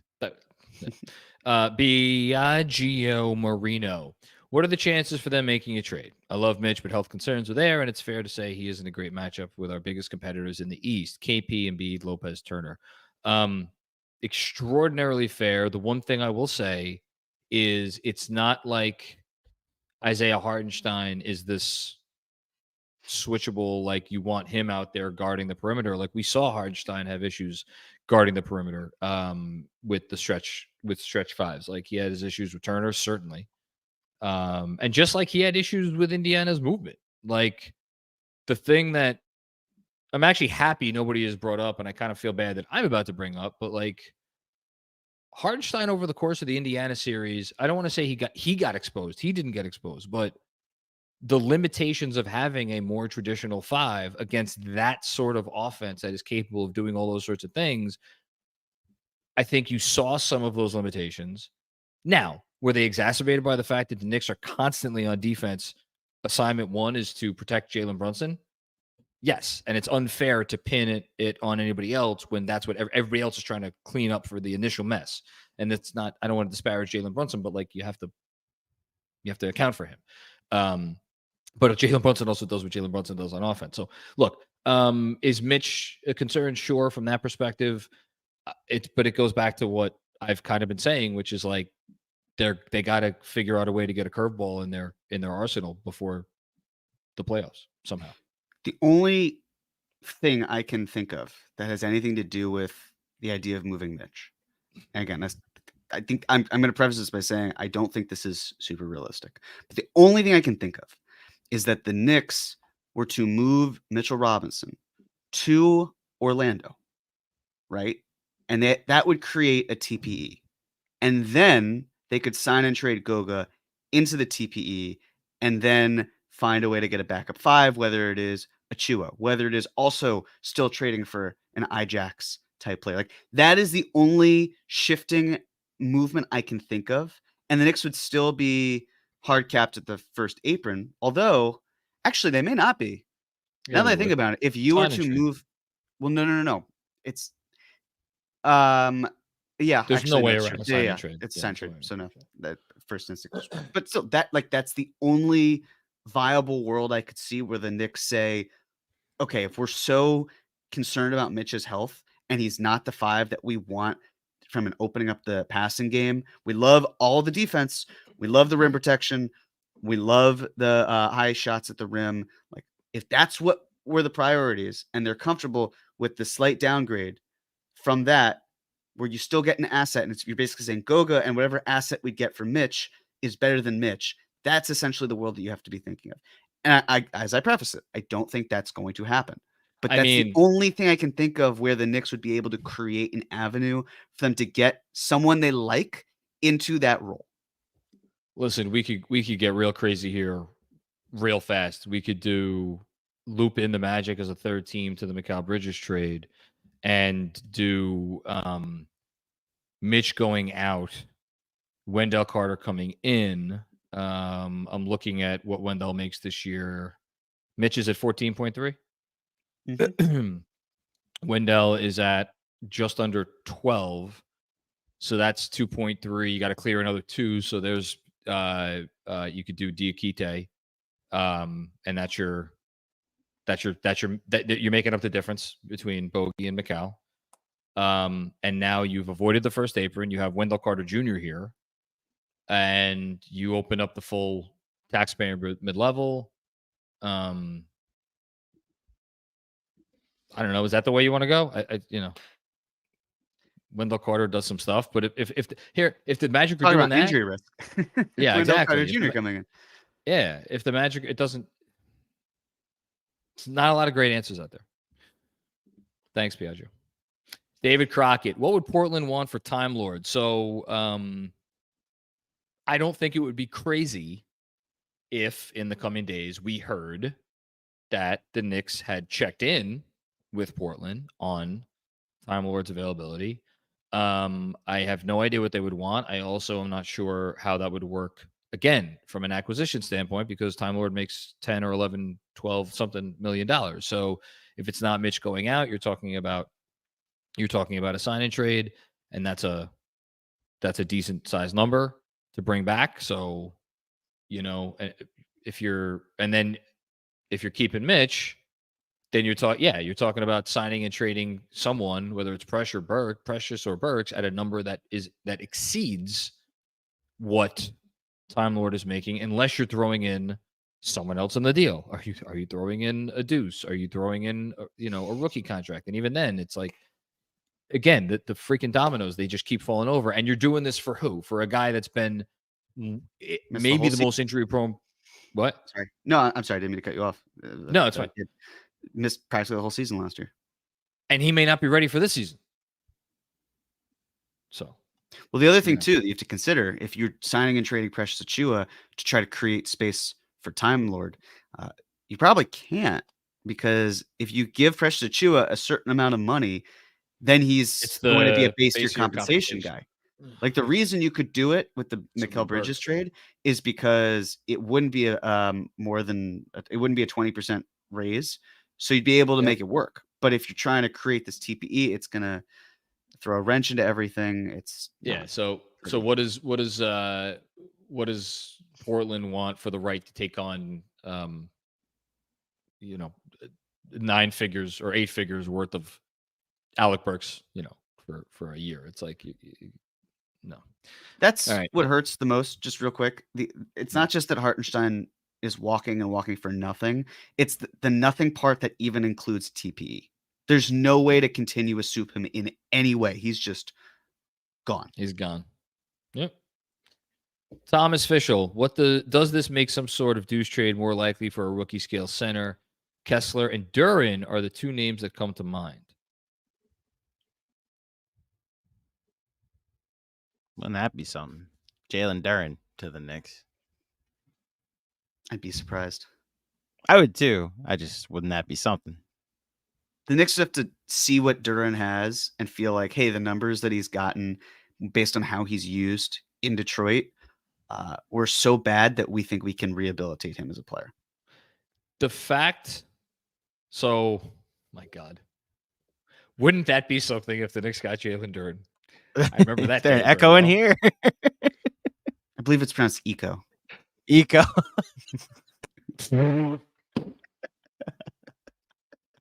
Well done, Jeremy. Thank you. That was the funniest shit you ever said. Entertaining as hell today and yesterday, for that matter. So, the Detroit Pistons are not sold on Jalen Duren. And how do I know that? Because they had some level of interest in Isaiah Hartenstein, and they clearly knew. And I 100% buy the report that Detroit was interested in at least meeting with Isaiah Hartenstein, and they knew what that was going to cost. They knew it was going to cost them north of $20 some odd million a year. You don't do that for a backup center if you're Detroit. You do that for your starting center who you plan on being a big part of your team. That means 2 years into Jalen Duren's career, they are not sold on Jalen Duren. Should the Knicks or anybody else be sold on Jalen Duren? Sold? No. Intrigued by? Absolutely. He's an interesting player. He has a lot of tools. I have not watched enough Detroit, despite the fact that me and Fred always talk about them on the pod. I have not watched enough Detroit basketball to say definitively what Jalen Duren is as a defensive player right now, because I think that's really where the point of emphasis would be here. But smart people who do watch more Pistons basketball than me seem to think that he has not, let's say, progressed as much as a defender as you would have thought he might coming out of Memphis. And that's, I mean, think about just any Knicks fan out there who has watched any Knicks Pistons games over the last 2 years. Have you come away blown away by anything Jalen Duren has done? He could do some nice stuff. He has skill. He definitely has skill. But like, man, is that skill leading to winning? Not yet. Maybe next year. Maybe he turns a corner. Maybe he needs a coach like Tom Thibodeau to bring it out of him. I mean, you want to talk about a buy low play. Now we're saying all this shit. Would you give up Deuce for him? I would not. No, it's rebounding and it's blocks. But I agree with you. See, we can judge more veteran players because there's a greater track record. It's hard to judge Duren based on the circus that has been going on in Detroit these last couple of years. Exactly. So I don't want to say absolutely not. But okay, you talking about what do you give up? Like, again, if you're getting someone like Duren, the easiest thing to do is the TPE, and then that hard caps you the first apron, and then it makes expanding the trade moot because that's how you're getting hard capped. Because who else are you giving up? Yeah, can I just throw out there? I always want to at least throw this out there. Anytime we're talking about fake trades with Detroit, and sure enough, they made a trade with Detroit last year, and this did not get conveyed. But that freaking first round pick, which you could argue that it has a lot more value to Detroit because who the hell knows what they're thinking. It has more value to Detroit than it has to the Knicks or any other team for that matter. Yeah, it comes down to how badly do the Pistons want to keep being bad. I don't know. They just spent $52 million. $52 million? Is that real? $52 million on Tobias Harris. Thomas Fitchell. Hi, Thomas. Nope, this is the same one. No, that's bye, Thomas. Al Oren Bausch. Hard to believe Rose didn't plan for this, but it seems it will be a big problem now for the Knicks. How much does it hurt the Knicks as a contender? I think they knew what was up for a while, and I'm sure they've had contingency plans mapped out for a while. Ultimately, there's not anything you could have done about it. So that's neither here nor there. How much does it hurt the Knicks as a contender as of right now? Meaningfully, which is to say not a trivial amount.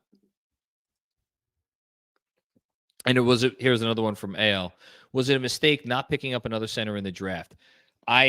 No, or well, maybe, but let me get back to that. Bigger chance of landing someone serviceable. They knew all of this on draft night. They knew this was coming down the pike. I could assure you they knew this was coming down the pipe. The reporting is pretty firm on that. I could tell you from just what little I know, they knew this was coming down the pike, and the reporting was clear. They considered him like a real threat to be gone. So if they thought there was an answer that they could have had in the draft, they would have addressed it more than just spending the 58th pick on a guy who might be an NBA player, you know? I actually believe your first instinct was the right one, which was no. Yeah. Because we're trusting a center who's a rookie center to play #meaningful minutes from the jump. It's never been the Knicks game plan. Like, that's just not something they've done. If there are backup contingency plans, which I guarantee you there are, because this front office preps for every scenario, it's going to be found through the free agent market or through trade. Free agent, we know there was interest in Goga. I would imagine at this point, salaries are becoming a problem. the market for bigs is, especially fives, has shot up. So you look towards the free agent market, or excuse me, you look towards the trade market. You look towards guys on the margins. What can be offered? All of that. Okay. So I don't think it has anything to do with rookies. I think it has everything to do, or not making the right draft decision. I think it's a level of comfort they don't have. Yep. John, Mo Bamba can shoot the three, and Tibbs can develop cheap. Speaking of, by the way, Pete Peckman, Peckerman still wants you to talk about Mo Bamba. What's up, Peckman? Tom Thibodeau is a two-time NBA Coach of the Year. He's not Dumbledore, or whatever the hell the Harry Potter wizard is. Like, Mo Bamba is what he is. That's not the answer you're looking for. Did you read any of the Harry Potter books or see any of the movies? I've read the first 3 pages of the first book like 3 or 4 times with my daughter, and every time she falls asleep, and by the time that I notice that she's asleep, I'm right there next to her, passing out. One of these days we'll get to page like 6, and then I'll let you know how it goes. My question, more play in the next calendar year. Mo Bamba the player or Mo Bamba the song on the radio?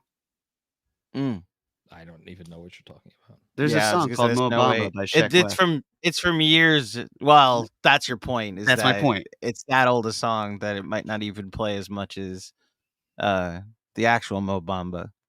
I'm now picturing the Dumbledore actor with the voice of Tom Thibodeau. Like, welcome to the Tri-Wizard Tournament.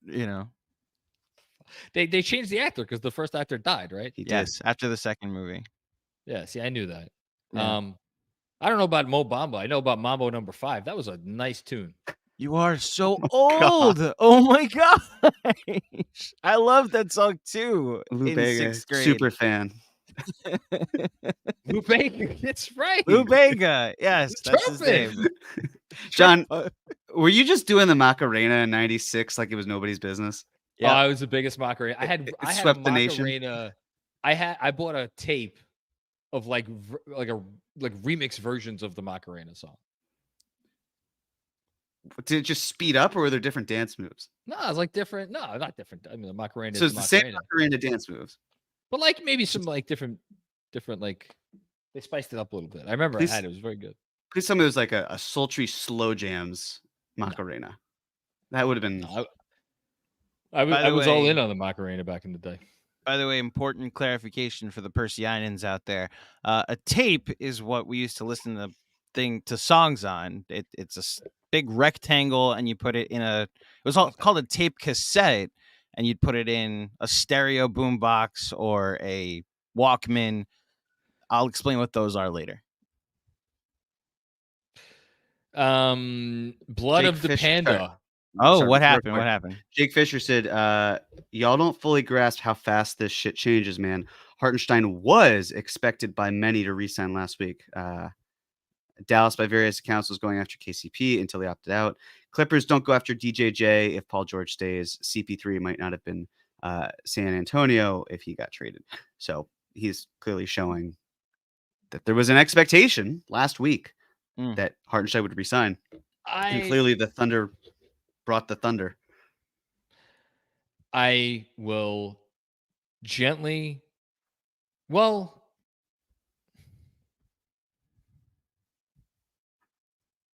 don't know, man. When did the Bridges trade happen? Tuesday. What's today? He could have. I mean, you were technically allowed from the end of the finals to talk about talk to your own free agents, right? Yeah. Which was not last Monday, the Monday before, right? Look, how about this? The reports today indicate the Knicks offered him the 4 for $72 the day the finals ended, or the next day, whatever. He didn't take it. He didn't take it the day after that, and the day after that, and the day after that, and the day after that. If the Knicks were sitting there twiddling their thumbs, hoping that one day he was just going to have a change of heart, as opposed to, hey, shit, I'm going to go see what else is out there, which of course assumes that he didn't know what else was out there, which I think he did. and that wasn't conveyed to the Knicks, which I'm sure it was, like they were ready for this. Whether they were hopeful or not, they were ready for this. It doesn't mean that they have any great answer, but to think that they are now taken by surprise and are left with, oh shit, what do we do now? I'm sure they've been thinking about what do we do now for a while. Yes, the only thing I would consider is that there was not a physical, tangible number by another team laid out to Fair. Hartenstein until yesterday due to the tampering rules that are even stricter. No. But yeah, I mean, the Knicks knew what they were playing with, and they could have done exactly what we outlined yesterday. Doesn't sound like that was of interest. It didn't sound like they viewed Hartenstein as so necessary that they didn't do, hey, we'll give you the 2-year deal with a wink, wink, nudge, nudge offer under the table that you can take. Because then we would have seen reporting about, the Knicks could have offered a 2-year deal, hit the market sooner with bird rights, and they could have messaged it how they wanted to. And they didn't. They offered the 4.72, lock him in, didn't want to pay him what the Thunder are paying him and what the Thunder can afford to pay him because of their own spending. Henry. We didn't say Blooded to Panda brought up Walker Kessler. We talked about Kessler, maybe not in great detail. I would just be surprised if the Knicks were willing to pony up what the Utah Jazz would be requiring for Kessler, who is to me, he's certainly a better player thus far through 2 years than Jalen Duren. I don't know if he has the same ceiling, but like, even if he maybe took a step back last year, like, again, that dude was really good as a rookie. So I don't know. I'd be surprised if the Knicks met that asking price. That's all. But if they could meet the asking price, go get Walker Kessler. Absolutely. Henry Francis, I have a question. Is it Andrew or Claudio or both? This is my friend Henry, by the way, yeah. that you met at my wedding. Yes. Hi, Henry. This is a very, very inside joke that John absolutely doesn't remember. But back when you were in your old house doing pre and post games during the playoffs, he once asked, is the producer's name Andrew or Claudio? And you went, his name is Andrew Claudio. And he now thinks that's the funniest thing that's ever been caught on YouTube and sends it to our group chat every now and then. That you'd like so honestly answer. Like, his name is Andrew Claudio. You didn't have the right to know that this was him trying to troll you, but it was, yes, this is Henry. Hi, Henry. Thank you for tuning in. I'm Ron Burgundy. I'm Jonathan Macri. Exactly. Next question is keeping Julius Randle now having too many chefs in the kitchen. I mean, we talked about this before. I don't want to put off the comment, but like, Jeremy makes a great point, and he's not the only one that has made it, but he made it on here, which is that he's the only other player besides Jalen Brunson who draws 2 to the ball. So if you lose that, are you bringing in another player that draws 2 to the ball? Are you trying to rejigger your offense in some meaningful way? The simplest answer is no. You're not doing any of those things. You're just keeping Julius Randle. So, but maybe they have something else that they are thinking of. And Henry also says, love you guys. Best Knicks content out there. Well, thank you for being with us. Thanks, buddy. Juanon, am I the only one who thinks it's not crazy to run Randle at the 5 with Hart at the 3? Is it that crazy? That's the move. Mitch Precious behind him. I think there's a world where you're going to see more small ball this year during the regular season. Here's the problem for me, and maybe this is an oversimplistic way of looking at it, but if you're playing small ball, OG's at the 5. It's not Randle at the 5. It's OG that's at the 5. Now, as I say that, I think of like playoff defenses where Kristaps Porzingis wasn't guarding the opposing team's 5. Kristaps Porzingis was guarding the corner so he could be the help defender. We saw that exact style deployed when the Knicks had a traditional 5-man on the court, but with OG Anunoby guarding the corner and then being able to help in rim protection. I guess my concern here is if they, like, for anything they do during regular season, I think they are going to be worried about overly taxing OG Anunoby physically. And I don't think you want OG down there banging with traditional 5s. But then again, how many of those guys are out there? And like, I don't know, maybe that would be okay for Randle to do. because Randle is a big body who doesn't mind throwing his weight around and taking a few punches because he's better at that than anyone. I don't think, Junon, you're crazy to be like the only one. There are other people who are going to subscribe to the same philosophy. I echo John what you're saying, but I think at the end of the day, the Knicks are going to stick with what's most comfortable with them, which is rim protection at the 5, 48 minutes, and in situations where it's not working at the 5 or there's foul trouble or something, that's where they go small and they get a little bit more creative. Here's the problem. You screen with your center during the regular season.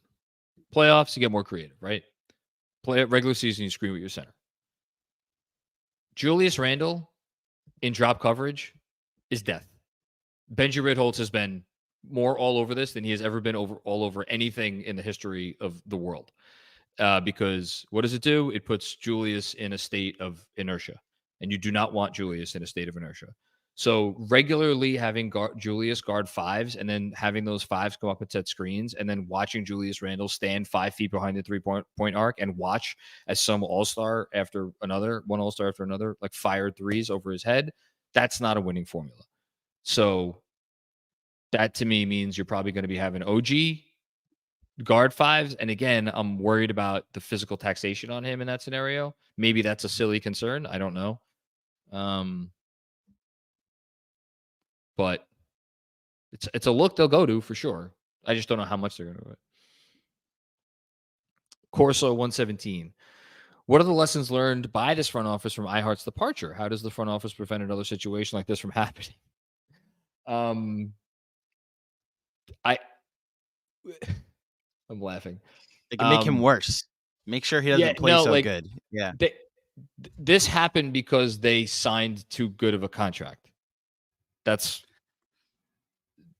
Could you sell them, have more foresight next time that the guy you get for $8 million is going to turn into a $30 million, is going to quite literally quadruple in his average annual value over the course of 2 years. There's no front office in the league that thinks that an $8 million player they get today is going to turn into a $30 million player 2 years from now. The Knicks did nothing wrong. I cannot emphasize that enough. Jeremy brought up they could have given him a third year initially. Sure, absolutely. But at the same time, we didn't really know Isaiah Hartenstein was going to be. Well, obviously, we didn't know he was going to be this, but he was a career backup center. 3 years, and what would have been $25 million, 26, 27 with incentives. That's like think about how often we've praised this front office for being cap conscious and responsible and all those things. Like, that's a lot to give a backup center. So I can't sit here and be like, damn them for not giving him the third year. Like, also, he may not have wanted the third year. He may not have. In terms of this again, okay, so the viable solution here, if you don't want your players to unrestricted free agency, is trade them. Were the Knicks really going to trade Isaiah Hartenstein last year? No, it wasn't going to happen. We talked about sliding door sliding door moments. You want to talk about a sliding door moment? Mitch Robinson getting hurt, opening the door for Isaiah Hartenstein to be a full-time starter. That raised his value because of the play that he had. So if you want to look inward, like, that's it. But another reason I can't fault the Knicks, every time what the Knicks do is they try to extend their players. They couldn't extend Isaiah Hartenstein. They could extend everyone that they had bird rights to, everyone that they've drafted. You want to talk about how do they learn from this departure? If Tyler Kolek is still a Knick in 3 years, it's non-guaranteeing, it's declining his team option, so he hits restricted free agency.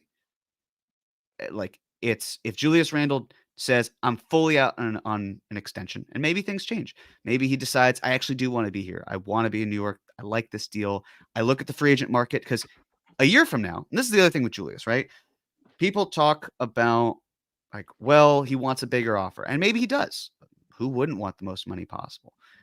But I'm very curious 1 year from now to look and see what the free agent market looks like. Because if a bunch of teams are all capped out, Julius looks around and says, shit, man, where am I going to get my money? Who's going to pay me? Where's the fit going to be? Are they a winning team? So a lot of factors that are there. Like that's how you prevent it. If a guy doesn't want to sign an extension, you say, well, we got to evaluate the market. But there was no opportunity for the Knicks to extend Isaiah Hartenstein. And now you've got 4 players on the team who are all Nova guys who you would hopefully see extend. Sounds good. Kevin Danishevsky, how about rerouting Randle, making Laurie a small 5? It's Kevin, we're good. not gonna happen, man. No. I'm game. All right, there's another one from Kevin. I'm game for that cat situation. Diakite plus AB sign and trade works. I would be very surprised if the Knicks went the cat route right now. And I'd be very surprised if the Timberwolves went the cat route right now. Let's just say that. Like Giving me the taxpayer mid-level exception is a possibility. Like it's possible. Sure, it's possible, but yeah. I know. Thanks. I love the creativity, Kev. And one more from Kevin. Why hasn't Donovan signed his extension yet? That's an interesting question. I raised that last night, and we still haven't heard anything about it. I don't know. Don't have a great answer, but worth There's no monitoring. rush. There's no isn't. rush for him. He's under contract. Kenneth Escalona, free agent centers that will fit. European, Asians, it's time for Leon Rose to look or improve Sims or Dwight Howard. I can't tell if this is a serious super chat. I think it's like Mitchell Robinson levels of serious. Like you do have to take it somewhat seriously, but not really. I feel relatively confident that Dwight Howard would not be a member of the Knicks at any point in time in the future. Same. That was good. Cameron Von Sleet, what about Mo Bamba to back up Mitch? It's like the gift. Asked and answered. Yeah, Ask and answer. Thank What you, is the Cameron. fascination with him? He's He available. could be anything. Yeah. He just hasn't found the right coach yet. He's moldable. He's the mystery box. He's from New York. He's the mystery box. Okay. Yeah. He's the mystery box. Michael Gilliam, given an opportunity and considering how cheap he is, what do you guys think about Bol? They Signed. just he's signed, He's so he's in off Tibbs. Phoenix. He's off the board. Yeah. So sorry, What about trading for Bol? Maybe that's what literally they're saying. can't. they can't. Well, then never mind. He just resigned. Armand Bernajaj, Andrew, happy Bobby Bonilla Day. Is it today? Oh, yes, it is July 1st. Congratulations. I do I add context to No, You don't have you to. don't. We move Andrew, on. can I just say I'm what? my condolences To to that I the- killed the Mets winning streak. No. Well, I didn't know that they lost yesterday. I wasn't following, but no. R.I.P. to the gay grimace Mets because it's over the Yeah. Pride Month. It's So, over. Yeah. Unfortunately, the rainbows are gone and all winning and good vibes are gone too. It is in the back of my mind that I may have gone to the game that began the losing streak. Like it was a game that they were up 6-1 in and then lost. Like the way yesterday played out, that they were down 4-0, came back, and then God was like, no, we're gonna give you a rain delay and make everybody wait around for 3 hours for you to then lose by 5 anyway. Armand, happy Bobby Bonilla Day. The Mets deferring Bobby Bonilla eventually led to them drafting David Wright. So yes, it is a very happy day that the Mets did a very smart business transaction in 2000, which is something a lot of teams do. The Phillies are still paying Bruce Sutter today, and the man is retirement. This is going to be Shohei Ohtani Day in the not too distant future when he's getting $29 million for 30 years after he's retired. By the way, the Nationals are paying Max Scherzer $15 million today to play for the Texas Rangers. But don't let that context get in the way of a good joke that was funny exactly once to all Yankee fans and myself, honestly. And it's 2011 when, because of Bernie Madoff, Bobby Bonilla was the highest paid outfielder on the Mets payroll. That's the only time I was like, oh yeah, that's kind of funny that they're so broke that they can't even afford good outfielders, that a guy that they haven't had in 12 years is now the highest paid outfielder. That's the only time it was funny. You're definitely not defensive at all about this. It's just, was it about to comes say, up now every I July know- 1st, and I like add the context, and it's like, happy Bobby Bonilla Day. It's like, all right, I give up. No one wants to understand why this isn't funny anymore. You know how great it Moving is for Shohei Ohtani, though? Every year he gets $29 million of free gambling money. Yep. Oh, and you brought it back. There Yep. you go. Kenneth with another one. You think there's already an agreement with the Knicks and OKC trading at the draft? No, because the Knicks couldn't afford to sign him to this contract, so there's no sign and trade. Yeah. That's Also, that'd be illegal. It'd be tampering. Mr. Downtown, thoughts on James Wiseman? He hasn't found a team fit. That's because he's bad at basketball, and he has talent. He has talent. He has a lot of talent. If the worst team in the league says thanks but no thanks,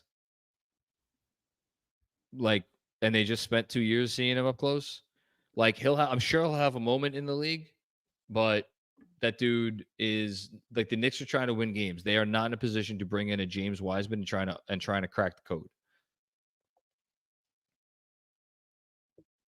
Kenneth Antigua, Mitch in close games and free throws is an issue. Yeah. That was sure. another appealing factor in my mind with Goga. I'm not saying wasn't. I mean, I am because Yeah, it is. good free throw shooter. Like that helps. And when Mitch is missing the easy ones, every point matters. Yeah. Greg Film Stuff, thank you for the very generous contribution, Greg. Appreciate you. Sup, fellas? Hope everyone's good. Losing iHeart sucks, but adding OG and McCall adds guys who can give you that and more. That being said, if they could find a way to get their hands on either Wagner, Kelly Olynyk, or Looney, I'm good. We've already talked about, we've mentioned all three of those guys. Wagner would be great. Looney, again, would have to be via trade. He'd be great. Olynyk's the one guy that, again, to the point that Jeremy always goes to, he's just so outside of what they usually look to do. And I'll even push back on Olynyk because, I've kind of been suggesting maybe a switch up in style, but Olynyk, he's not like a big time switchable defender, right? Like some of the other maybe guys who aren't elite rim protectors, but they bring other things on defense. Olynyk isn't that. He's a big body who's a dirty player and he could shoot. Delon Wright to the Bucks, presumably Probably minimum deal. It's $3.3 million. Yeah. We have two from a very special super chatter. Hey, well, it's good to hear from you, Jason. Hope your summer's going well. Say who Jason is. Oh, Jason Concepcion, who you can hear on the Six Trophies podcast. That he does exceptional work with Shea Serrano. Funniest. I'm also going to plug the Game of Thrones House of the Dragon official podcast that I will start when I have time to actually watch this episode. Jason, you and Greta do outstanding work, so thank you for that. Now that I know that I didn't even know that he was doing that pod, it might actually get me to watch that television program. Let's read Jason's comment. Thanks for the positivity today. In my opinion, it's important to balance that with praying that Presti's glasses melt into his skin. That iHeart negatively impacts Chet, who gets mad and becomes a full-time Abraham Lincoln impersonator. My question is, how willing is Chet to commit to the bit of Abraham Lincoln? Oh, man. I just got to see him in a top hat once. Well, don't go to Ford Theater, Chet. Stay away. That's my only record. Look. Oh, I'm sorry. Is this did me talking about a president's assassination? I know. What is it you, with Andrew? you? If it didn't get you canceled already, it's not going to get you canceled assassinating now. president jokes. Look, I've got two now. I just need James Garfield and William McKinley to round out the quartet. Yeah, The fact that you fucking knew off the top of your head who the other two presidents I told were you, that I got love the assassinated? presidents. I that's Jeremy's I could name thing. them forwards and backwards when I was a kid. Yeah. They're like a minute and a half. APUS was so easy when you just know what president was when. Jeremy's version of me recollecting 2000s NBA box scores is I can name all the presidents, which is probably more useful than knowing that the Suns and the Mavericks got off to 0-4 starts and played each other at the beginning of the 07 season. I know about vasectomy recovery. Yes. Same thing. You do. Yep. 100% the same thing. Another one from Jason. Jason Concepcion, Zooming out, what do you think the impacts of the new CBA will be on team building? Seems like the draft and identifying impact role players is going to be increasingly important. I mean, I'm still trying to wrap my head around the decision the Clippers made last night because I feel like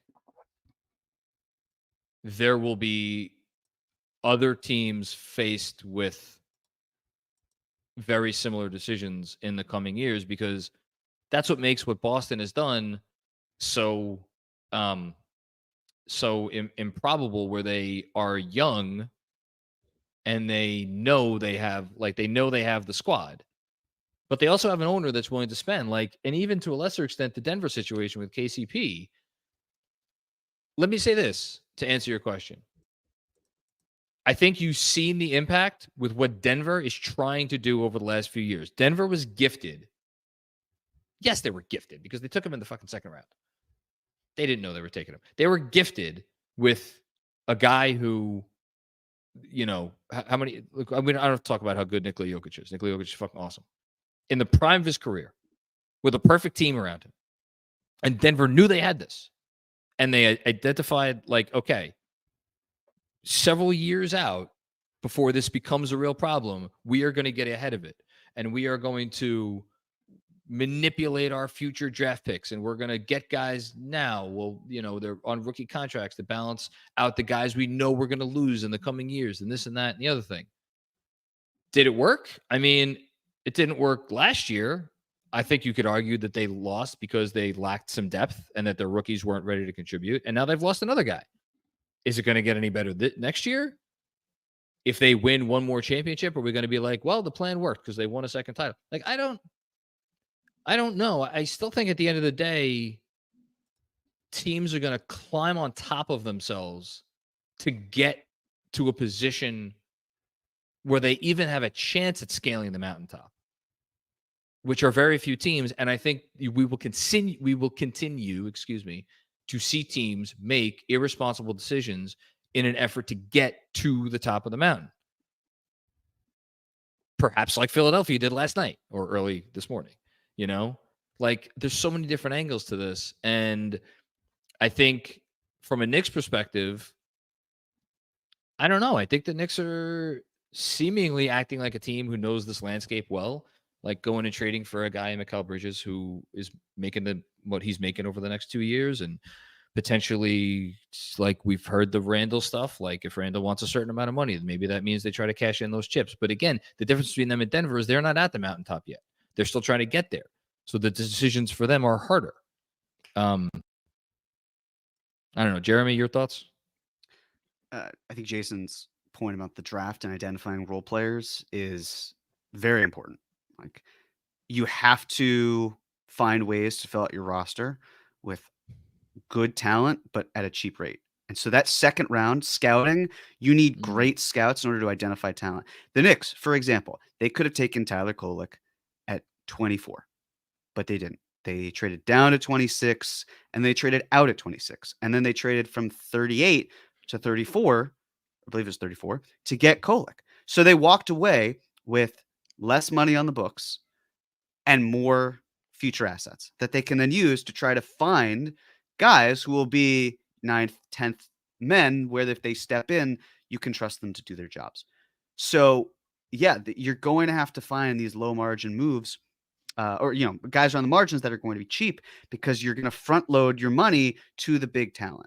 And if the benefit for all these good teams, especially the ones like chances are, if you're strapped for cash, unless you're say like the Suns, you're going to be picking towards the end of the first round. And if you're picking towards the end of the first round, the amount of money that you have for the rookie scale deals gets smaller as it goes along. So the benefit there is if you have your pick, you might as well try to trade down into the second round, which means that those picks from 31 to 39 are going to be pretty valuable because there are going to be teams that desperately want to trade down to save money and give up something, but they don't want to give up so many second round picks that it hurts them in the future. So the calculus there is huge. So yeah, this new CBA is going to really put a strain on the back end bench guys, but not even like your 11th through 15th men. It's going to be Like, hey, the Nuggets just lost KCP, to your point, talking about the Nuggets. Like, they're going to need the depth to replace them. Is that going to be the guys on their roster where they traded down last year to get the picks that they wanted to basically prep for KCP to leave? Are they ready for that? I don't think so, but time will tell. We will. Go find the next Isaiah Hartenstein. That's what I would recommend for teams trying to be cost conscious. Maybe it's Goga Batase. Who knows? Roberto Luis Santana. Moses Brown, Portland, free agent, 7-2, available now for $2 million vet minimum from New York. He's from New York, Queens, played Archbishop Malloy, UCLA trained. Moses Brown, Nick, always a Nick.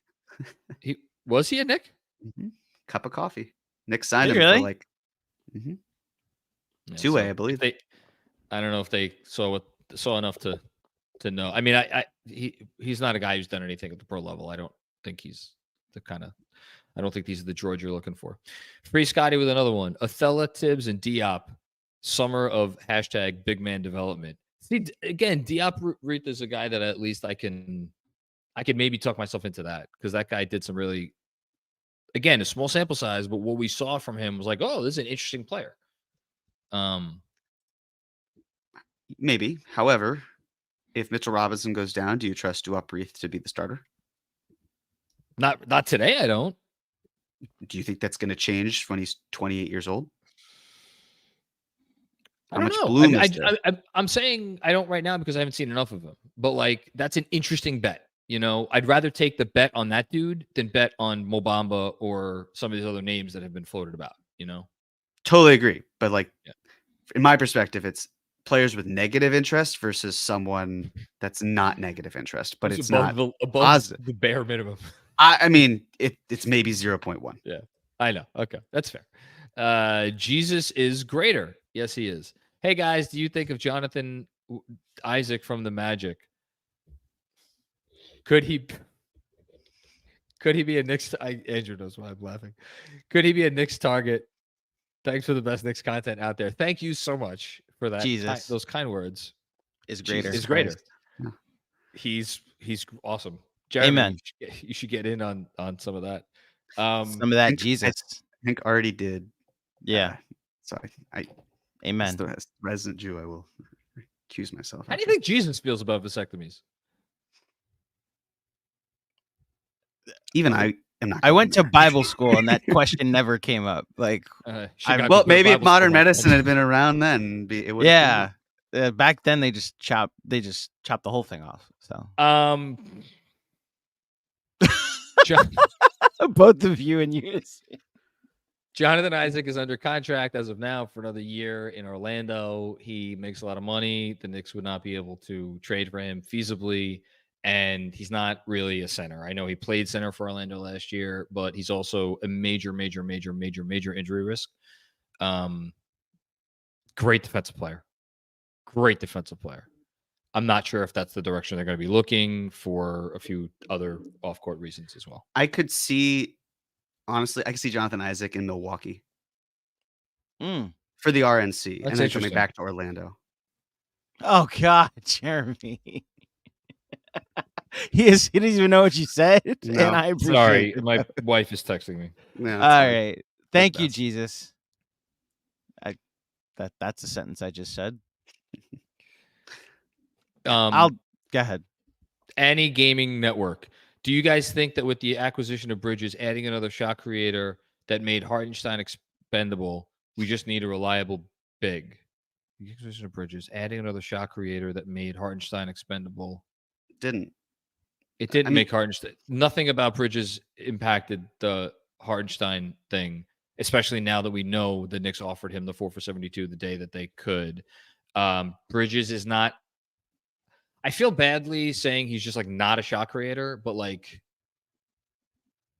that has nothing to do with one thing has nothing to do with the other on multiple fronts. I don't even know how that it's Also, Bridges' best role is probably the role he was in with Phoenix, with a little bit more of the creation that he got as a first option, but he was not good as a first or even second option. Like, if you look at Darko and the reason he dropped, and the creator of Darko even backed this up on Twitter, it's because like the drop off that he had was because he was overexposed. That's not who he is. If you have him go back to the guy that the Knicks will have him be, which is much more of an off ball, like tertiary guy, like his numbers should increase. The team should be better. But to John's point, it has nothing to do with Hartenstein. It has nothing to do with the 5. It's a completely separate issue. It's just replacing DiVincenzo out of the starting lineup.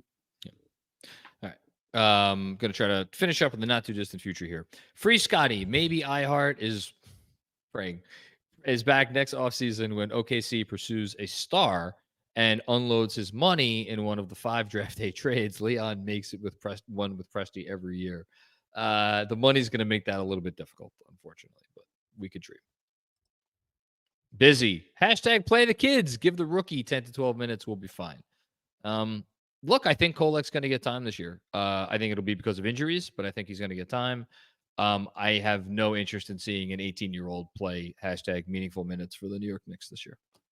The only 18-year-old would be Daddier.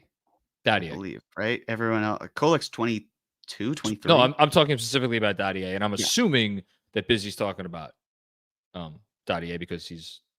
Unless do you guys? I think he's talking about all of them. Kids. Kolek, like McCullough, like he's just saying any of the kids. Okay. But no, I don't think playing, carving out 10 to 12 minutes per game from the jump for 4 rookies is viable. Any of them. Daddier, really much more of a project. Kolek, first guy out, I would gather when someone goes down. The others, I think McCullough and I think Porty are going to see a lot of time in the G League. Yeah. Dom Cappuccini, what's going on, Dom? Dom, I know you're disappointed today. Why do you guys seem so down when we were warned about this since the McCall trade? I don't know. I'm not down. Do I seem down? He means everybody. Like, why does everybody seem so down? The people. Is it because you don't like what is left over since Goga might not be available? Who knew not having Drummond available would sting? LOL. Yeah, no, Drummond. There's a part of me that wonders if they wished he was still on the board. I probably not, but you never know. Yeah, I mean, people love Isaiah Hartenstein. He is really good. Just got paid $30 million a year or $29 million a year. He's awesome. So I think people are going to be down, especially when you lose him for nothing. There was also a movement, a hope that like, oh, he loved it here, and that's what's gonna. And then I think the price tag came out. It's like, oh, I understand. I'm just sad. So do we think that the Knicks? Do we think that the Knicks and Drummond had any conversations? Because I'm of the mindset where they could have said to Drummond, "Hey, tax mid-level exception. It could be yours if you stick around, which is more money." I just don't think he was so much on their radar that they're like, hold on. If we lose iHeart, let's come to a decision. Like, it just seems like either or a combination of not wanting to be in New York or just the Knicks not really wanting him. I think Drummond was on the list. I don't think he's high on the list though. That's my 2 cents. I think we're going to bid farewell to John Macri at the moment because he unfortunately has to go. He's in the middle of his vacation and has been kind enough to join us for a 5-hour live stream last night and a near 2.5-hour live stream today.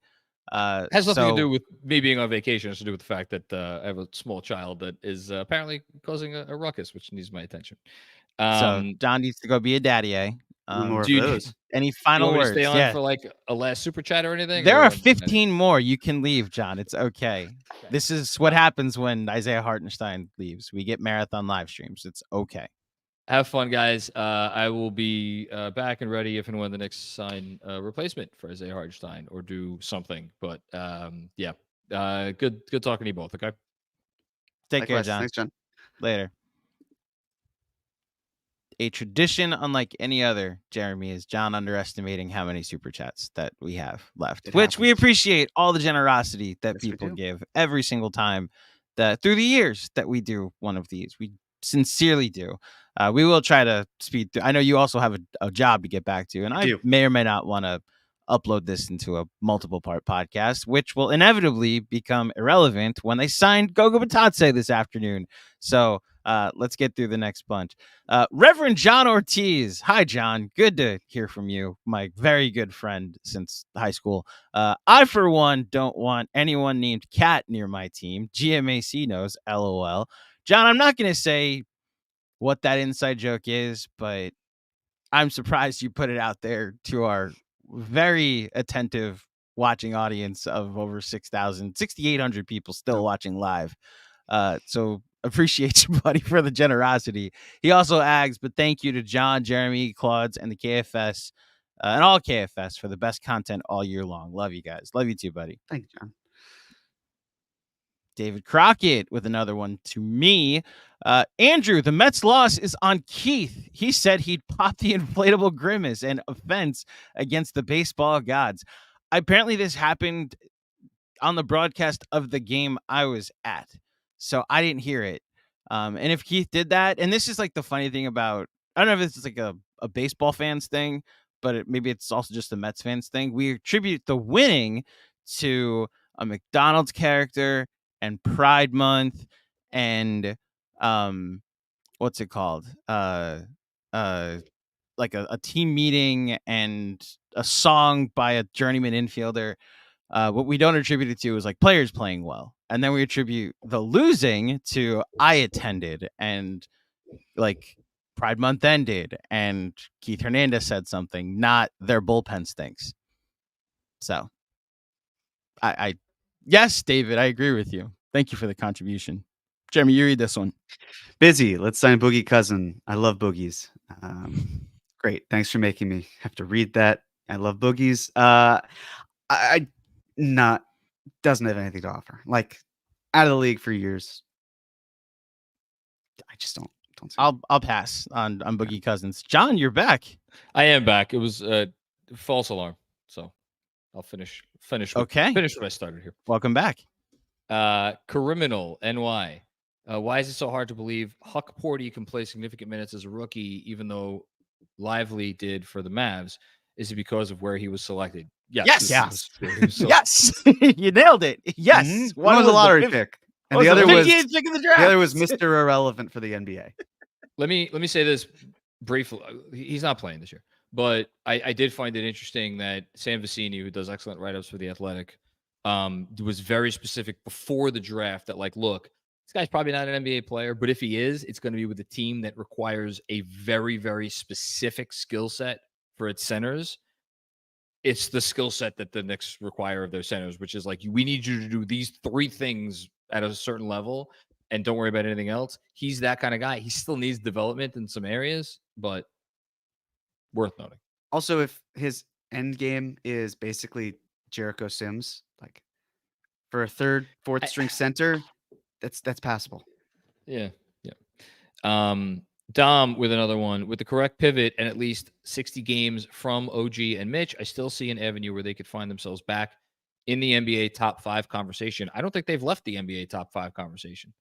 They're in the conversation. I don't know that they are as secure there as they were when we thought there was a better chance that Hartenstein was coming back after the McCall trade, which I don't even know if we thought that for about 5 minutes until the reports indicated that IR was gone. But no, I think they're still in it because of who they have on the roster. So, yeah. Walt Clyde Fraser, that's creative.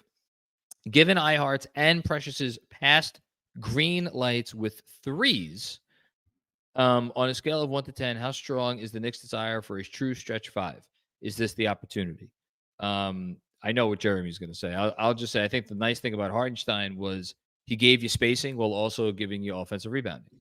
He spaced the floor a little bit because he was out, not right under the rim. He wasn't in the dunker spot, but he could get there pretty quick, and he could still be effective from where he was.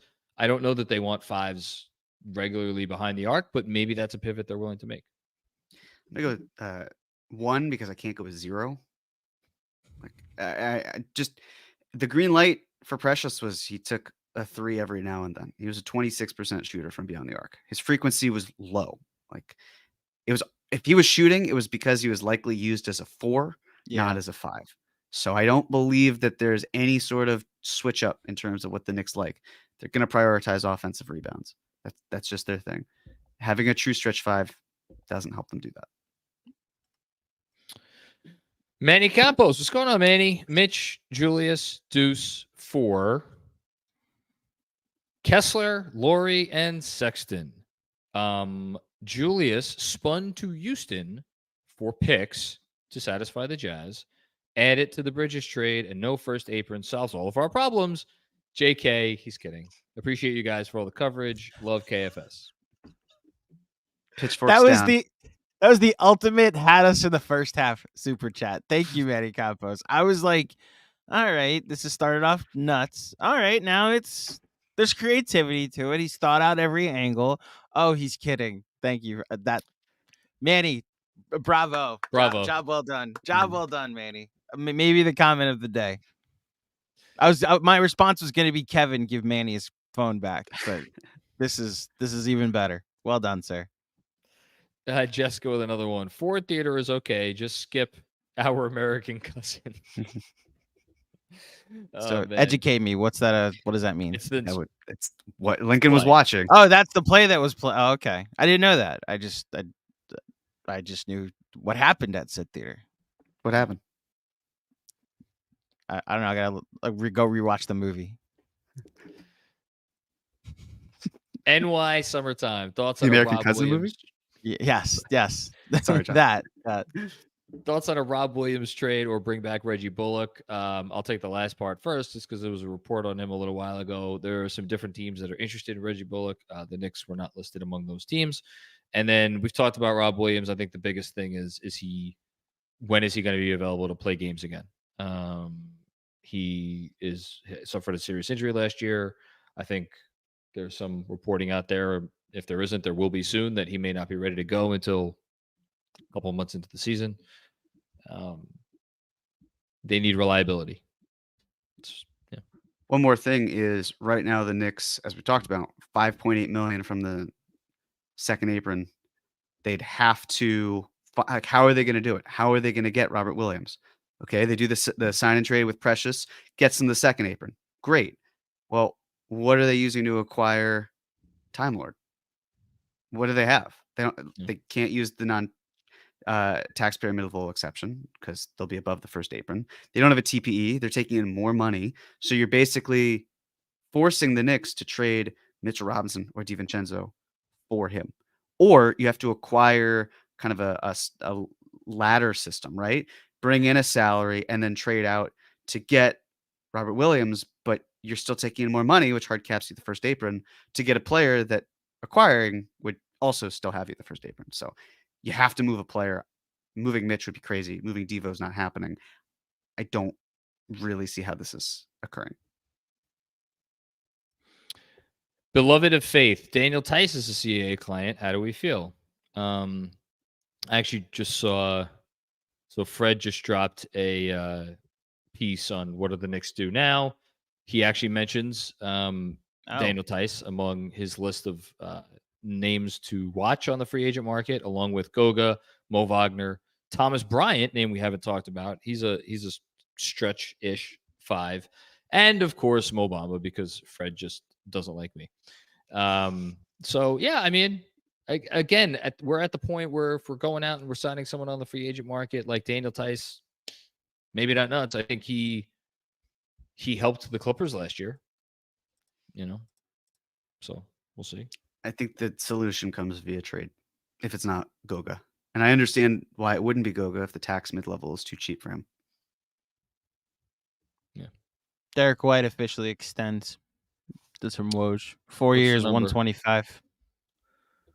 That's it, the max that they could give him. Yeah. 125. There we go. Fred, I'm not going to read that. Do you want to try to read that? Fred Mwagagu Mwagahunga. Thank you, Fred. Thank you, Fred. Can the Knicks delay re-signing OG to get more cap space? I'll answer this in a second. His cap hold should be less than his 2024-25 salary. Yeah, they could wait. until the eve of training camp. It's not going to make a damn difference where any of this is concerned. Well, just for clarification's sake, there's no cap space. Yeah, OG not extending apron doesn't do room. anything. Right. Yeah. It doesn't do anything for cap space. There's nothing the Knicks can squeeze in there. A hard cap is a hard cap. If they hit it eventually, it's not like they got the money in and now they can go over the hard cap. So I expect him to sign July 6th. DJ MKC, when is the CBA over and why would players, owners agree to how punitive it is for team building? Look at the paydays that are happening. The players are in love with what is happening right now. There is not a single player out there. This is sorry, I don't mean to get frustrated at you, but like Fred even said this tweet out before. What happened today has nothing to do with the new CBA. Nothing. This is the bird provision, which has been here since the 80s. This is around like this has always been there about limitations of re-signing your own players if you don't sign into an initial contract of that's enough length. It's literally named after Larry Bird. Like that's how far back it goes. Yeah, it's punitive because the owners wanted it, because it prevents guys like Steve Ballmer from just spending excessively. And really, it's just Steve Ballmer. You want to throw in Joe Lacob in there too, maybe, but it's mostly about Ballmer. Like the owners don't want Ballmer just spending hundreds upon hundreds upon hundreds of $1 million every year and blowing everybody else out of the water. And the players are fine with it because if you look at what's going on and you look at how much money is going to the players are doing just fine. New CBA helped Isaiah Hartenstein get $30 million over the next 2 years each. Like I know that's again to your point about team building, DJ. What do you mean? That nothing to do with the cap space. No, you're right. You're right. It had nothing to do. I'm saying more in. You're right to that specific point that he went into cap space with another team. I wonder if the long-term effects will be role players like this because teams have to hit a salary floor, and as the money goes up, they're able to be taken advantage of. I guess Fred explained it well last night that this 2-year rule or the early bird provision that allowed the Knicks to be hard capped at what they can pay Hartenstein is in there because then, especially now that the TV money is going to make a 1-year salary for like LeBron be like, I'll sign for 1 year, $50 million. And then if that's like less than what I could normally get, and then you can extend me off of that if you wanted to. They put this provision in place so that way he can't do that. And instead, the Knicks get screwed by it. So next up, Busy Boogie is better than Goga. Remember the irrational debating? Here you go. In the textbook example. In the dictionary, maybe, but yeah, alphabetically it comes first. Yeah, alphabetically. Busy. I talk about American Cousin. Evan Janichin, could the Knicks absorb Goga into the $6.8 million trade exception in a sign and trade? Even if it did work, they're still above hard capped at the first apron. Hard cap first apron, yeah. So not practically speaking, no. Given how close they are to it. El Coriano 11. How about Batum as an undersized backup power forward? But I wouldn't mind Nick Batum here coming here on the vet minimum. He ain't playing center. He's also apparently going to, or at least highly considering the Spurs. Yep, that's Christopher Malora, first time, long time. What's going on, Chris? Thanks for coming on. Let's say the Knicks add Burks to the McCall deal in a sign and trade. Okay, can they keep Precious and use the traded player exception for someone like Richards? Big loss today. No, because again, well, wait. No. Why? Yeah. Okay, so the whole point of using Precious, the whole point of using Burks in the McCall deal is to be a second apron team. Yes. But then by using the TPE, you're hard like for some sort of sign. I mean, even if you meant the taxpayer mid level instead of the TPE, I get it. But the answer is Richards is on. He's not a free agent. Oh, he's not a free agent. Apologies. So then they'd be trading for him. So you're taking more money in and using a previous TPE. So you're hard capping yourself at the first apron. So why are you making a second apron move with Precious Achiuwa to then get hard capped to the first apron with Nick Richards? So if you take in money into a traded player exception, you don't send out any money. By definition, you're hard capping yourself at the first apron because you're taking in more than you send out. Well, it's twofold. You're using a TPE that existed beforehand, which hard caps you at the first and apron. you're taking in more money than you're sending out. If the Knicks had created a new TPE, then that's a different story. But if they created a new TPE. But if they created a new TPE and then inherited a player, which is not happening, but just for argument's sake, if they created a new TPE and then inherit a player into that and don't send out any money, are they still hard capped at the first apron or no? I don't believe they are. That's the rules okay. there are a little wonky, but I believe using that, I think Bobby Okay. Marks tweeted out in a graphic that you could do that. But the Knicks don't have one, so it's moot. Yeah, neither here nor there. I think Richards is signed for $5 million. Could be. And again, For you can't use the taxpayer mid-level. No, I know you're not saying this, but just for those at home, you can't use a taxpayer mid-level in a trade. You could use the non-taxpayer mid-level in a sign and trade or a trade, but not the taxpayer mid-level. You could even I just wonder $5 million for Nick Richards of Charlotte. I just wonder in that scenario if they liked Nick Richards more than Precious Achiuwa, you could do the sign and trade with Burks in the McCall deal, and then do a sign and trade with Precious to get Nick Richards in theory. But yeah, all right, that's it. Thank you everybody for staying on with us. This was a marathon, not a happy one, but definitely one where we got out a lot of different thoughts and ideas. And unfortunately, we don't leave you with much of a sense of certainty because we have talked a lot about what might the Knicks do next. Well, we don't know what the Knicks are going to do next because they haven't done it yet. And we will see if and when they do something, what that is. And we'll be back on here to talk about it. But for right now, thank you on behalf of Andrew Claudio and Jeremy Cohen and everybody here at Knicks Film School for making us your choice to take you through all of the breaking news that happens. We'll be back with you for more fun and games very soon.